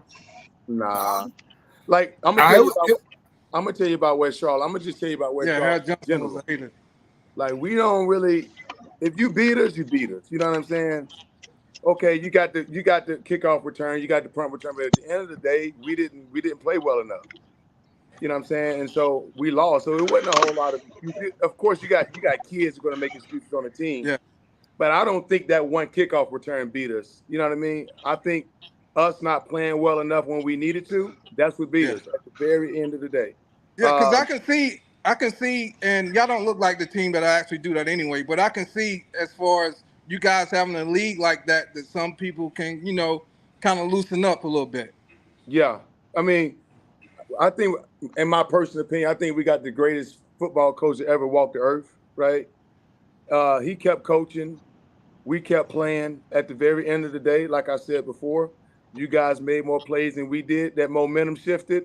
And I think we was old enough and we were still young enough in some positions where that momentum started to swing and there was some panic there, right? Like this can't be happening. This can't be happening instead of just continuing to play the game. And then once Let me that ask you. snowball happened, it was over, man. So I hate to do this, guys. I got to walk through at 6:30. I probably got about 5 more minutes, but Oh please man. stay on. Oh, I need 30 seconds. These last 5 minutes, real quick. Okay. Compare your dynasty, West Charlotte dynasty, to the Independence dynasty. I'm offended. Oh Lord. Woo, My man. All woo. right, 10-4. Enough I'm Me said. too. offended. All right, Absolutely. bet. Absolutely. All right, bet. He basically Okay. said he never Absolutely. asked that Okay. question again. Here goes the Listen, question, let Vontae. me let me piggyback off of that before we go further. That's The it. biggest go ahead, Vontae. Listen, it was a big it, I said they My man tiptoed and said, lost, and that was it. That was their dynasty, independence. That's it. That's all. man, listen. Let me Those say, kids wanted to be West Charlotte. We respect them. I mean, we got a lot of those younger kids that we knew and they watched us play. But they wanted to be West Charlotte. They at Independence, and nothing against. Again, I'm not glorifying and magnifying what we had to endure, but those kids wanted to be thugs. Those kids were not like that. Those kids are a little bit more privileged on the independent side of things than we was at West Charlotte. So the stuff that they looked up to was the stuff that we really had to do. A lot of them was trying to figure out, oh, let me try to do this to make money. A lot of us had to make money that way to make sure we ate for real. So when I even talk to the coaches now, that was the big difference. They had to come and let them know, you guys think y'all are this, but you guys aren't West Charlotte. And they tell them like the first 2 years, they was like, y'all are not West Charlotte. It's a difference. You guys are good in your own right, but you can't hold a thing to West Charlotte. Because we had to deal with a lot of kids missing days of school because they had to take care of little sister. They had to make sure lights and stuff was on. So we had probably about 30 kids that was ineligible that actually could play some football, that really could help us, Division 1 kids. But when you have to miss days to make sure lights on, to make sure you babysit for mom, or to do what you got to do, it's the severity of the situation. You know what I mean? So, like Thump said, that's why he's insulted because those kids are not from the same cloth. They are good in their own right, but they're not from the same cloth. You hey know, Thump, that's oh go ahead, Carter. My bad. before you go, Thump, tell the folks what you doing these days and where you been. please. Yeah, man, this is good. So, first off, man, so I'm the director of athletic performance here at UCLA. I'm going into my 4th season. So, what does that mean? So, I oversee strength and conditioning, nutrition, everything that has to do with the on-field performance of the kids. Right? I did the same thing at USC. I did the same thing at the University of Kansas, at Washington, at Wake Forest, at John C. Smith, where I got my start. Um, I also did some time with the Pittsburgh Steelers as well before I Go permanently got Broncos. into the until I got into the college realm.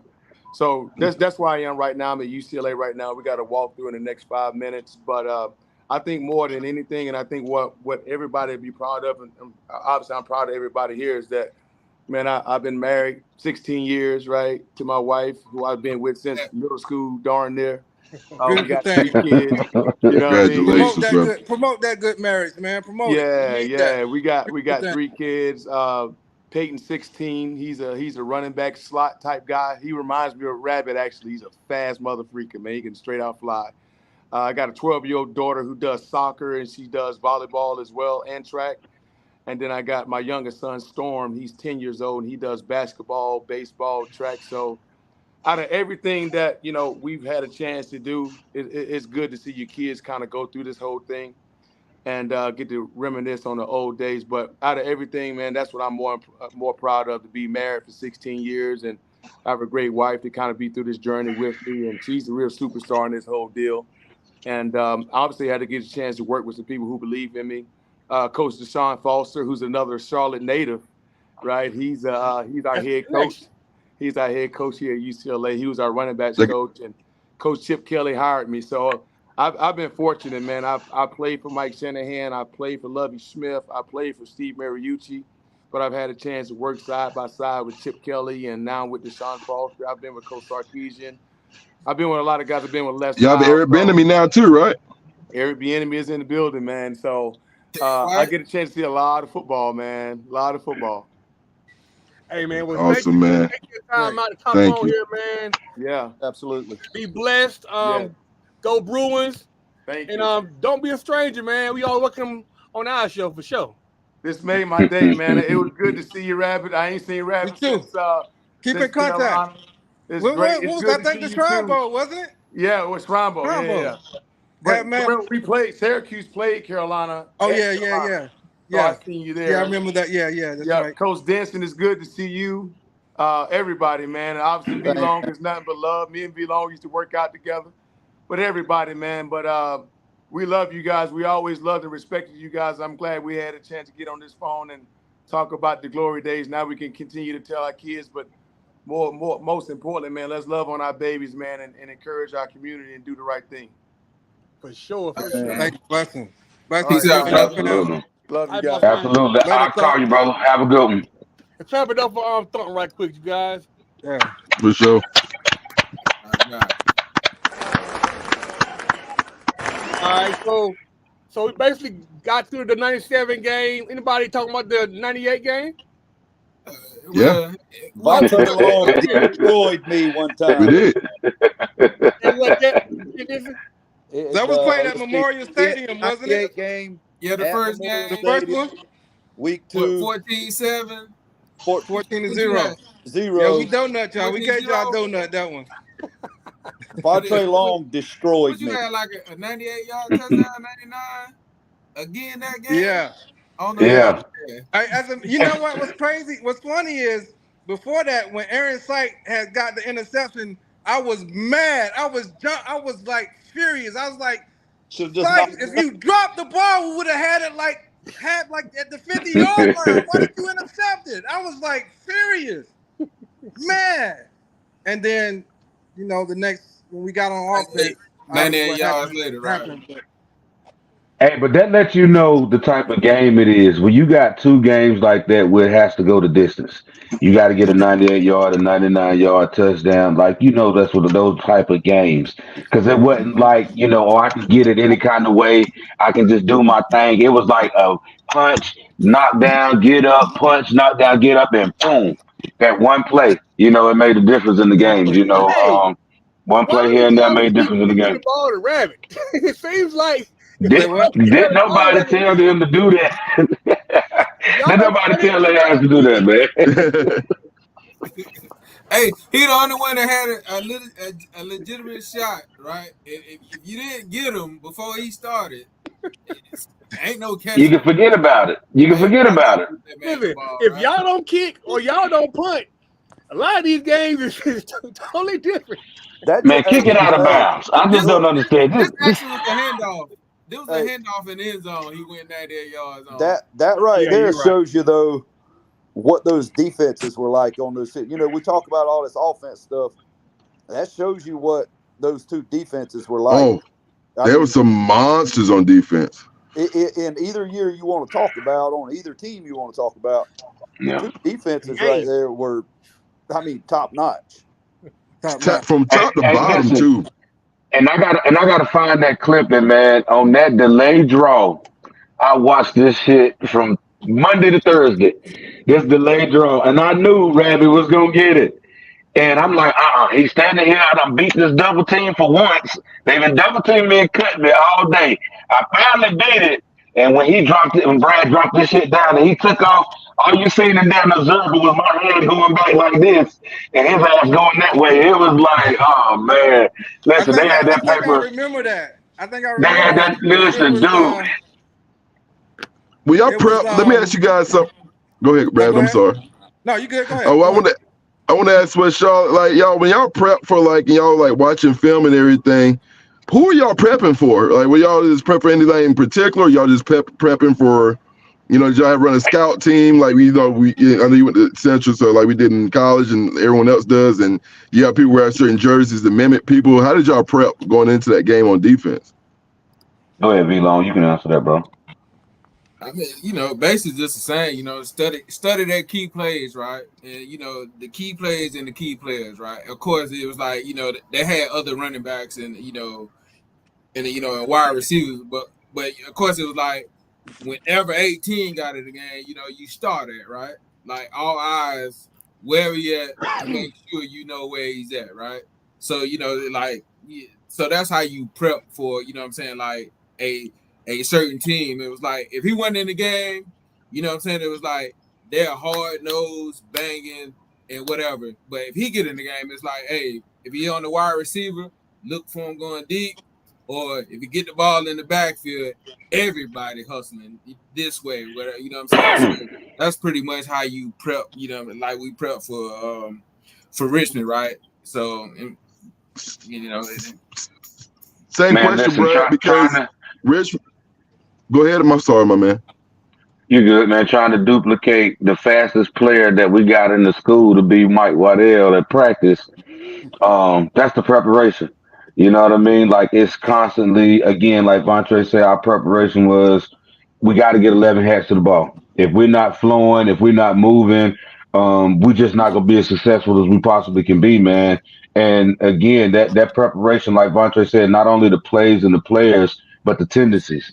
We try to look at a lot of the tendencies that those guys did, especially from the D line perspective, because we knew if we could stop the inside dive and the quarterback sneak, we had a good chance to slow down what they wanted to do once they got in control of the game.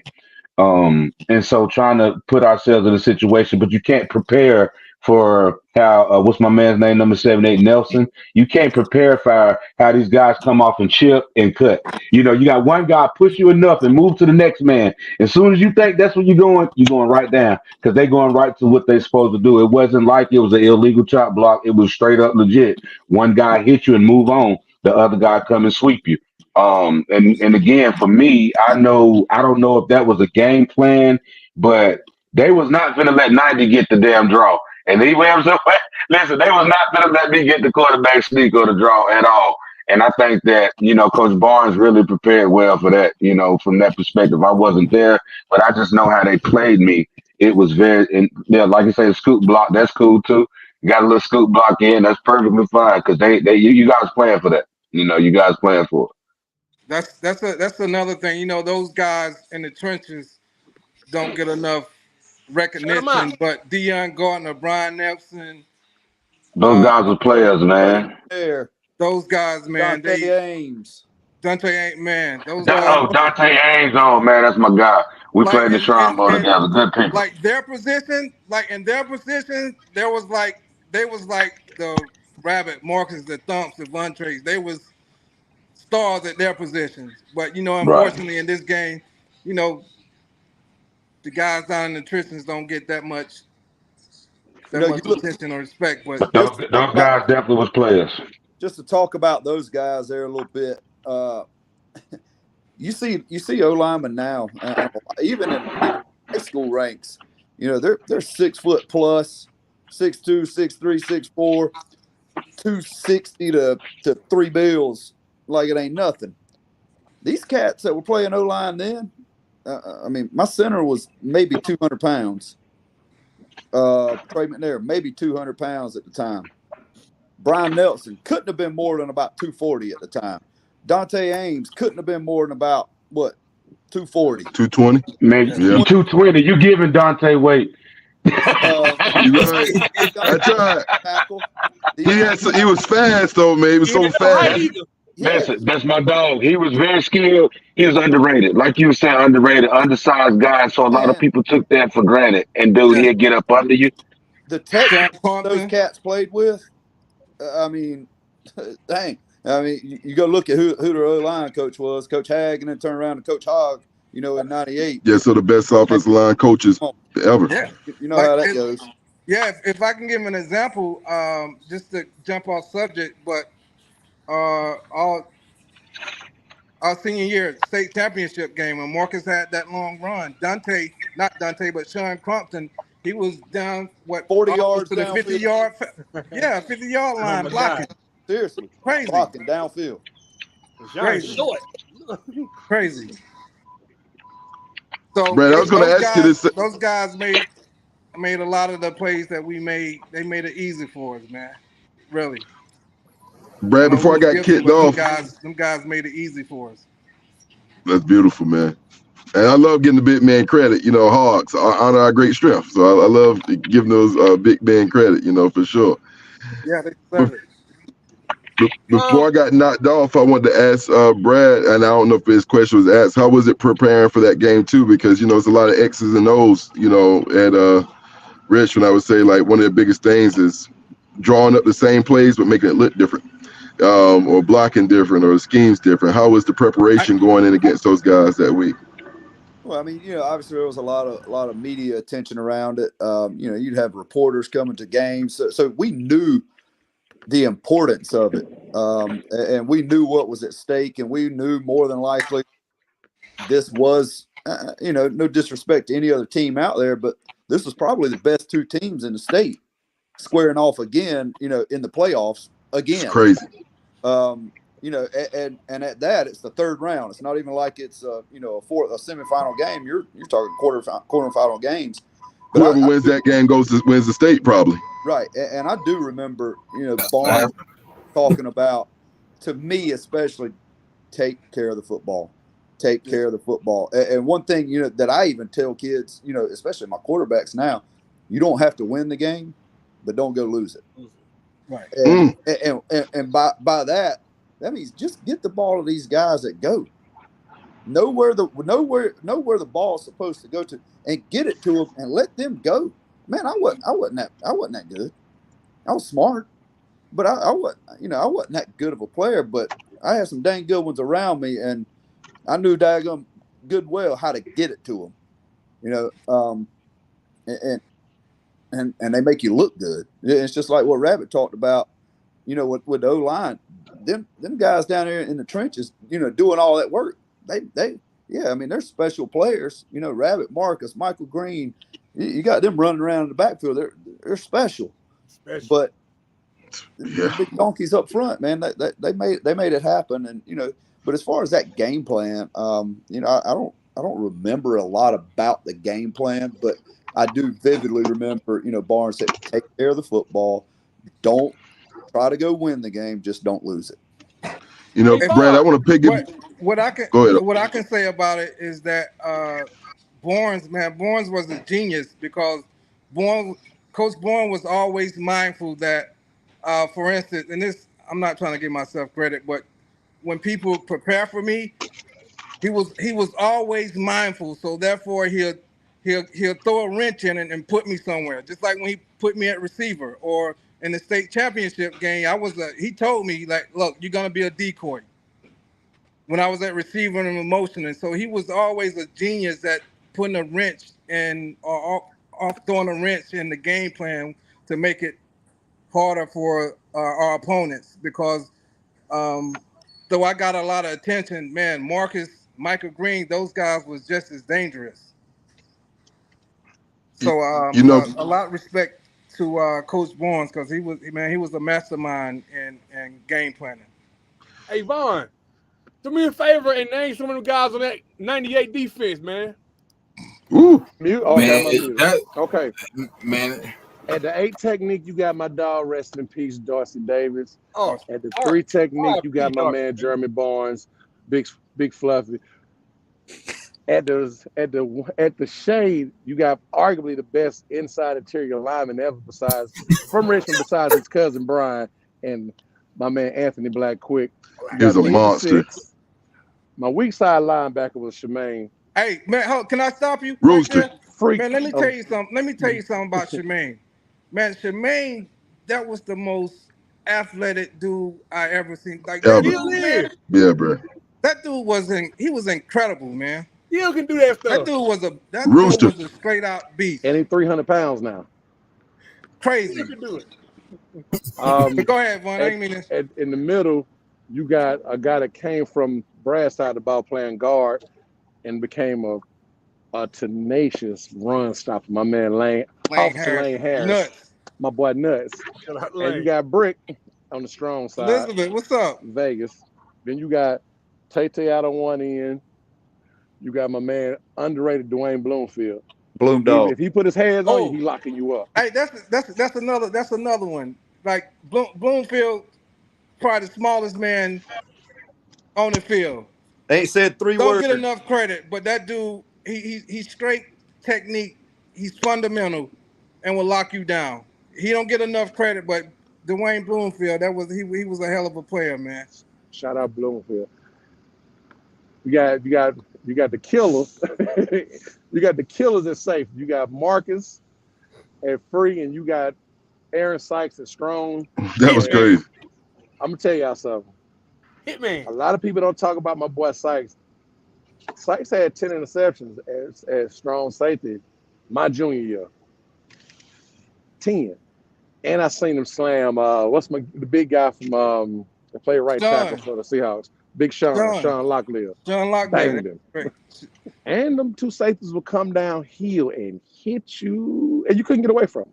Yeah, you couldn't get away from about us. Marcus though. Marcus was everybody like know what you thought. I got cut and you cut back on me, and I said, he finna score. Shemaine walked you. I said, hey, listen, I don't know what you got in you today, boy, but you saved me. Hey, look, Shemaine saved me from getting cussed out in film because he caught you. So It was we had some speed. I don't know what game it was. That's still a 200. Shemaine's on the other side of the field and walked somebody down from the other side of the field. I don't know what game that was that year, but you talking about 98? One of them years, Jermaine was on the other side of the field and walked some guy down. Now I walked Lamont down. I walked Lamont down from the other side of the field at Anson. He had broken, it was killing us with the option, and I had to get him at 60 yards. And that boy could run.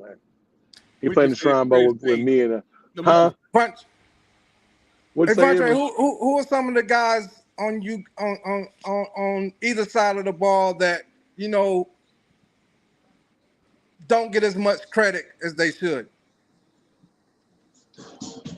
Definitely. Wow, like you say, like our D line, you know what I'm saying? Randall, what's it? Crandall, good DN. Clay Denard, he don't get enough credit for being, you know what I'm saying, a good D tackle down in there. Who else is in there, Emery? Who? Like you Kenny said, Godwin. Kenny Godwin, Logan, Bennett, like you say, he wasn't the fastest guy, but you know what I'm saying, very smart and intelligent, right? You know what I'm saying? It was like knew how to think, you know what I'm saying, to get to where he needed to go before the play even started, right? So he was very underrated. Rashard Frazier, he played corner. Matter of fact, he mirrored you probably every game we played. Right. And then your junior year, we had Artivas Martin. Yeah. A lot of underrated players. Sheldon Connor, DeMontre Evans. These were guys that was role players, lunch pail guys. They was just coming in to get gritty and do what we needed to do. Because like Brad said, man, it was defenses, man. A lot of the offense got the glory because of the hype, and I get that. But those defenses with those two teams, man, they knew that was it. That was it. Like the first game, the 59-yard interception from Marcus, it's the little things, you know what I mean? The little things that the defenses did that ultimately got the wins for those teams. Great. Well, guys, we all gotta work this week, so we can't be online by an hour. 40 minutes. So I want to give you guys some last words to say. So let me start with Mr. Vontre Long. Man, I want to say first off, appreciate y'all, inviting me to the podcast. Currently, right now, I stay in the Midwest, Detroit, Michigan. Yeah, I'm in IT. I work at Ford, and also my part-time side hustle right now. I just got into to college coaching. Scouting for NFL agent. So I do that now. Looking at college players to try to recruit them to our organization, and so we can represent them in the league. So yeah, and like I say, once again, man, appreciate having me on here, and nice seeing y'all again too, man. Salute, man. Good stuff, bro. Definitely. Mr. Vaughn, talk to me, brother. Well, it's a pleasure being on here. I wanted to throw something in real quick. I'm going to tell you how deep this West Charlotte, Richmond thing goes. I got married in 2014. You know who drove me to my wedding? One of them guys. The left tackle that I had to go against the whole time against West Charlotte, one of my best friends. And my first little coaching thing, my dog Emery gave me a shot. I actually coached Emery's son. I actually talked to him the other day about what he's doing, what he's going to be doing going forward at West Charlotte. If y'all ain't seen, if you want to see an old school football player and a young kid, go watch my boy Boss. He's an apex predator. I'm telling you, he's special. He looked like Emery too. That's the funny thing, but he's that. I was. But he's a running back for him. Is that Vaughn over there coaching? He need to be here with us. We doing over there. Hey, look. Nobody. Hey, man, look, he tried to recruit him several times. Tried to recruit the man several times. Wouldn't give him a job. Nobody gets no love. I don't get no love in Richmond County. It's okay. We'll talk about that later. Hey, Vaughn. Hey, Vaughn. It's a Monday night though. You what are you, Deuce Bigelow out there or something? No, man. Listen, I can't show what's on my duty belt, but you know, I can't really say what I would do because of child support. You know what I'm saying? Man, you coming from more? You ain't got no job, man. I still got one in high school. but no, man, I'm just checking. I'm just out here working, man. Listen, man. Thank you, man. But yeah, I appreciate y'all having me on, man. It's always good to see you. Good luck, Brad. If I don't talk to you before the season start. Appreciate it, dog. Rab, I talk to you all the time. Emery, I talk to you all the time. Appreciate your Carter. I'm gonna get out of here, man. And hey, Thursday we got to bring it home. Let's go, Richmond. Let's go, Richmond. Let's go basketball. Yeah, sure. Let's go. All right, boss man. Y'all take care. All right, big dog. My house is Mr. Emery McClain, talk to me, man. What's going on, man? You know me, man. Youth sports. AAU regional director for years, man. Shout out to AAU, Willie Cottrell, Terrell, those guys, man. I'm no longer formally doing the AAU regional director. Kind of branched off and started my own league here in Charlotte, giving the kids in this area that same opportunity. They can't get to the national stage of AAU to travel, which is cool with me, because it's all about each one teach one, right? Everybody can't be on the same platform. Everybody's not elite. So still, you know, keeping my hands doing that. I'm coaching at Coolwood Middle School. Both my boys are playing football and basketball. My youngest is a quarterback at Coolwood. He's a pitcher, left-hand guy. So my oldest is 5'11", 198 running back, freshman at West Charlotte. So, man, they both playing baseball. So just, man, staying busy, keeping both hands full. My daughters keep me going. They the ones that keep everybody straight. We got the athletes, and then the daughters make sure everybody right. So other than that, man, just giving my time to the kids as much as possible. You know me, Carter, man, for the last couple of years.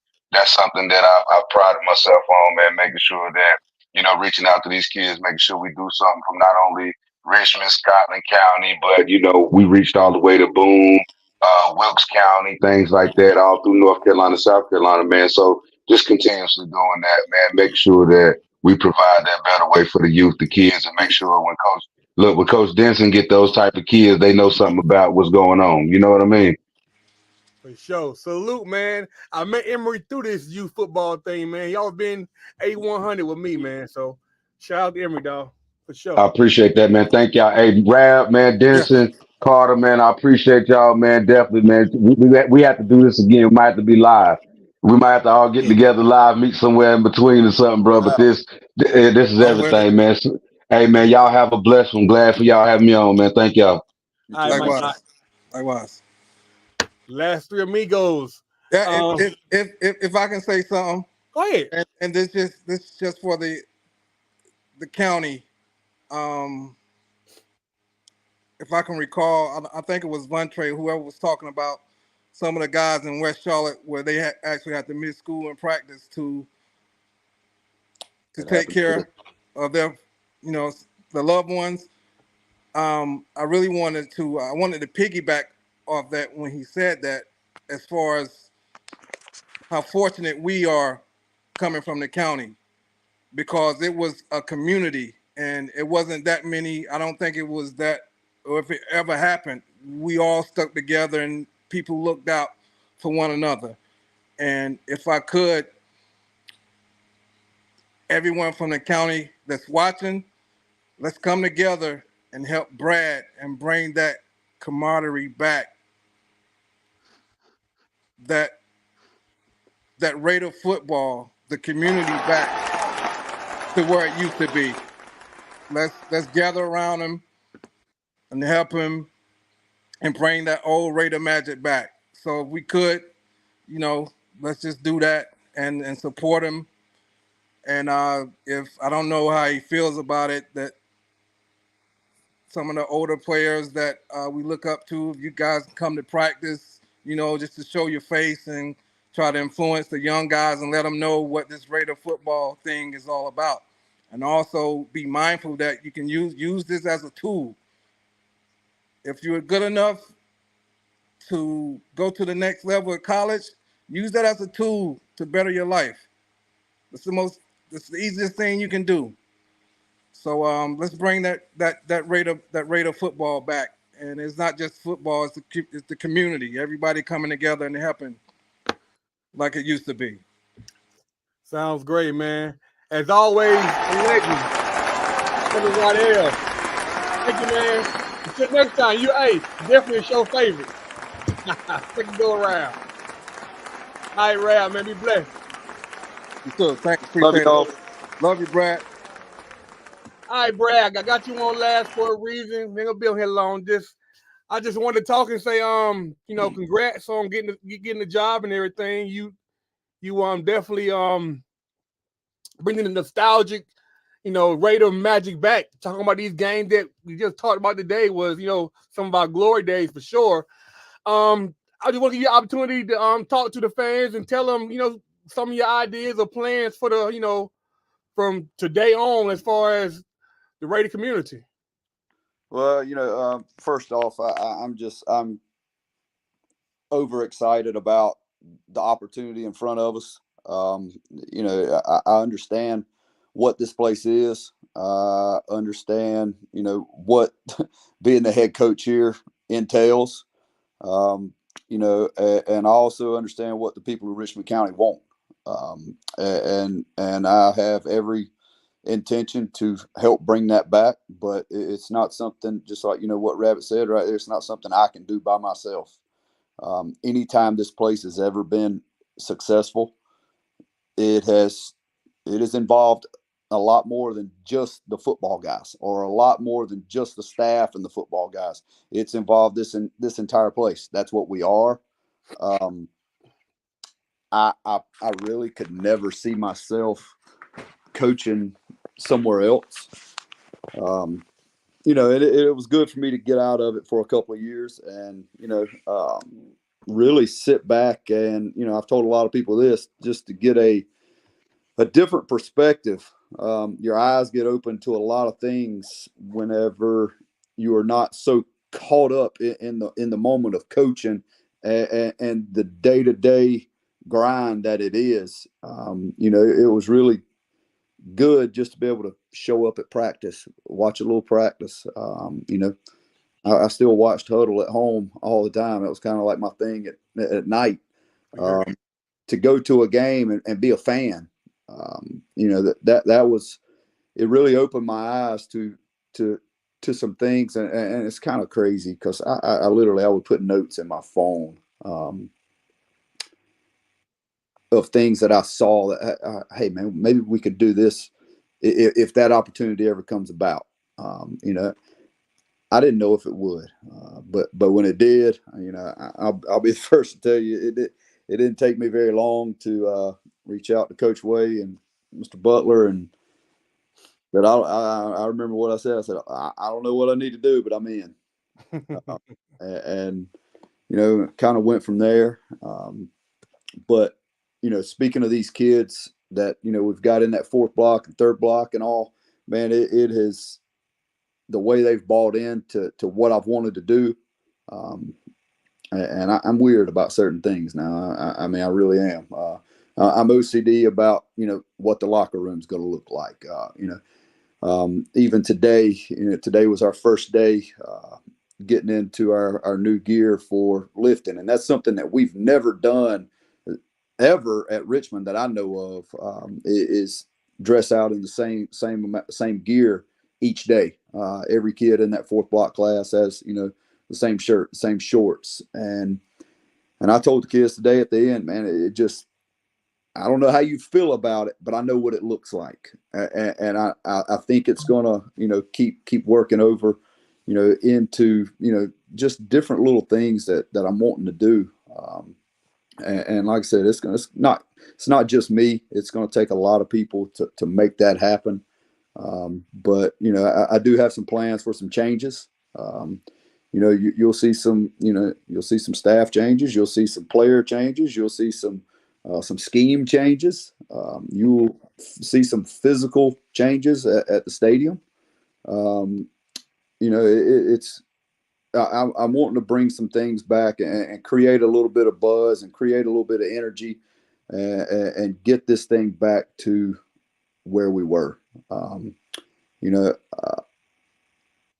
Am I promising state championships, this, that? No.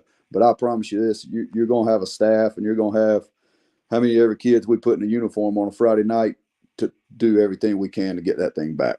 Great. That sounds great. And it's like I said, it starts with this entire community. We are very fortunate to have one high school here. And all I ask is, buy into what we do and give us a chance and see where it goes, because I really do think it's going to, it's going to pan out. Yeah, I think it's up to us, the fans and the community, to show up on Friday nights, whether we win or lose. I think it's up to us as the fans to give you a fair shot at it. You know what I mean? It's not going to happen overnight, or it might, but if it doesn't, give you time to build it to where, we need to be. I think we have a great group of kids, young, and I think that, we have something to build on. Me personally, we got some great kids coming up from middle school and younger than that. So, I want kids to get excited about football again. Sports, period. Because right now, basketball is holding the county down, and we love basketball too, for sure. But this is a football podcast right now. So, but definitely, kids get excited about playing football again and being a Raider, whether it's a basketball, soccer, softball, but just representing that green and gold, period. I want the kids to get excited about that again. You know what I mean? Absolutely. That's one of the things that I've been preaching to our kids. Go play baseball. Go run track. Go play basketball. That was me. That's what I grew up doing. It was whatever was in season. Just speaking of basketball real quick, look, they play Thursday night at 6:00. Get your butt to Winston-Salem. And I've heard a lot of people talk about these fees on ticket. Man, who cares?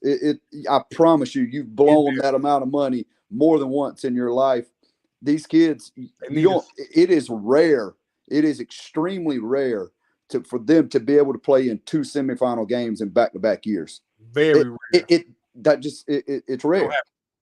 So, man, get there. And I'll tell you this, something I thought about the other night. I know this is football, but this is Richmond County too. Yeah, for sure. Talk to us. At the high school, I think, and I have not went through all this, is a Deion Cranford thing right here. He can go do. Every head coach at the high school is a former Richmond Raider alumni, except one, and she married into a Richmond Raider alumni. Well, that's how it should be. It's pretty good. That speaks volumes of the people who come out of this place. And you see the change in all sports. I mean, soccer's kicking butt, softball kicking butt, basketball, everybody kicking butt. Yep. And I appreciate those people who stepped out and said, "Hey, man, we're gonna give these people a shot." They know what this place is about, and we're gonna give them a shot.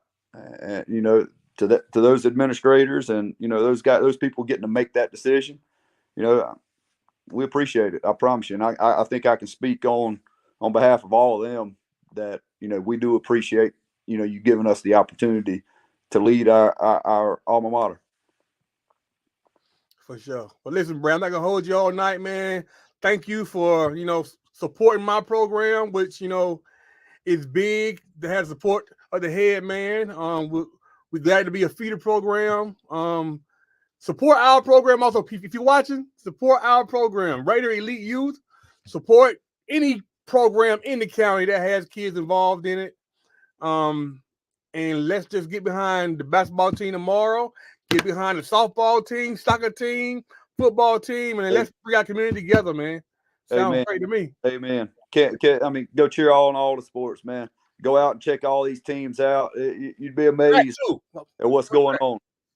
You'd be amazed at what's going on within Richmond athletics.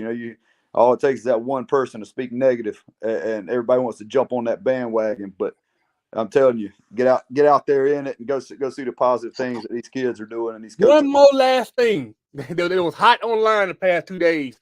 I asked you about this a while ago. You gave me the answer, but black uniforms has been a hot topic lately about the football team.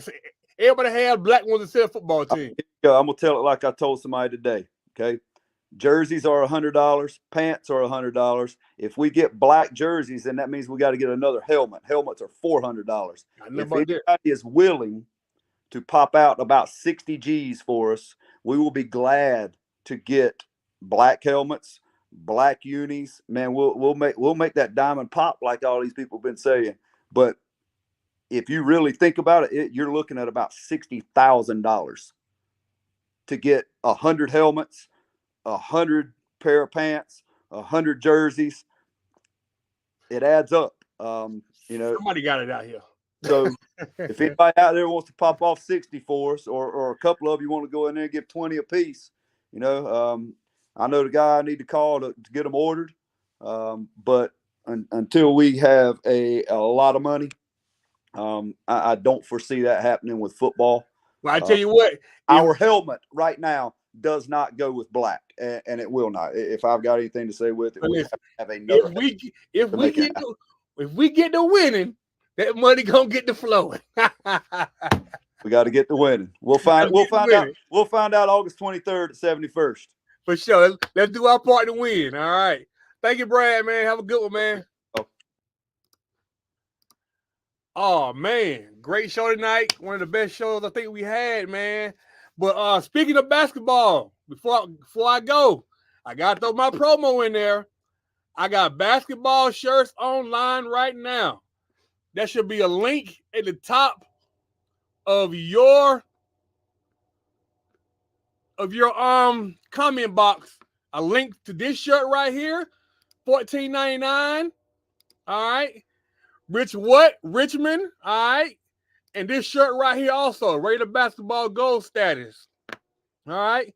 On the back of that shirt, it got standing on business, okay? We are standing on business this Thursday in Winston-Salem. Show up and show out. It's a green event. I need everybody in green. If you don't buy a shirt from me, still have green on, okay? If you buy a shirt from somebody else, make sure it's green, okay? So green out. Green. Need a shirt? Go to my comments at the top. Buy them online. I got them online pre-ordered until tomorrow at 12 p.m. And you can pick them up Wednesday, okay? So go online and order right now. Limited edition. I might have some extra ones. I might not, all right? If you go online, you can get yours ordered and guaranteed, okay? Richmond Raiders and Raider basketball. They both got standing on business on the back of them, all right? Hey, man, what a great show. My partner, Kev, and the Ball Guys Know It All podcast, man. Check us out for the next one. I don't know what it's going to be, but it's going to be a good one, all right? Thanks to Coach Brad Dixon for hopping on. Thanks for Rav for hopping on. Von Trey Long, Thump Belton, and my guy Emery McLean, all right? You guys have a blessed night and week. Go Raiders basketball. Shout out to Boosie. Shout out to all the players on the team. Swish. All right, y'all. I'm out. Have a good one.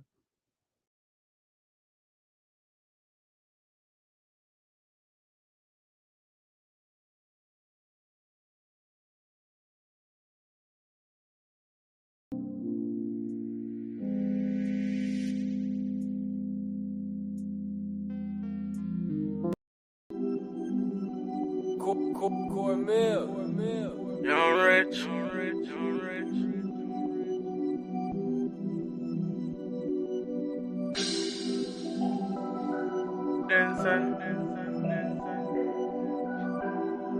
Richmond gonna stand up.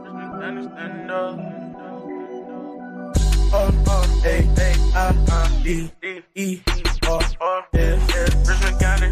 7 state rings, that's some Raiders. Touchdown, all the matters. I see you later.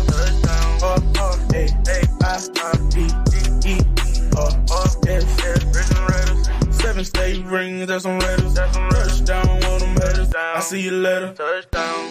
33, flip, LB, 12, Brad Denson.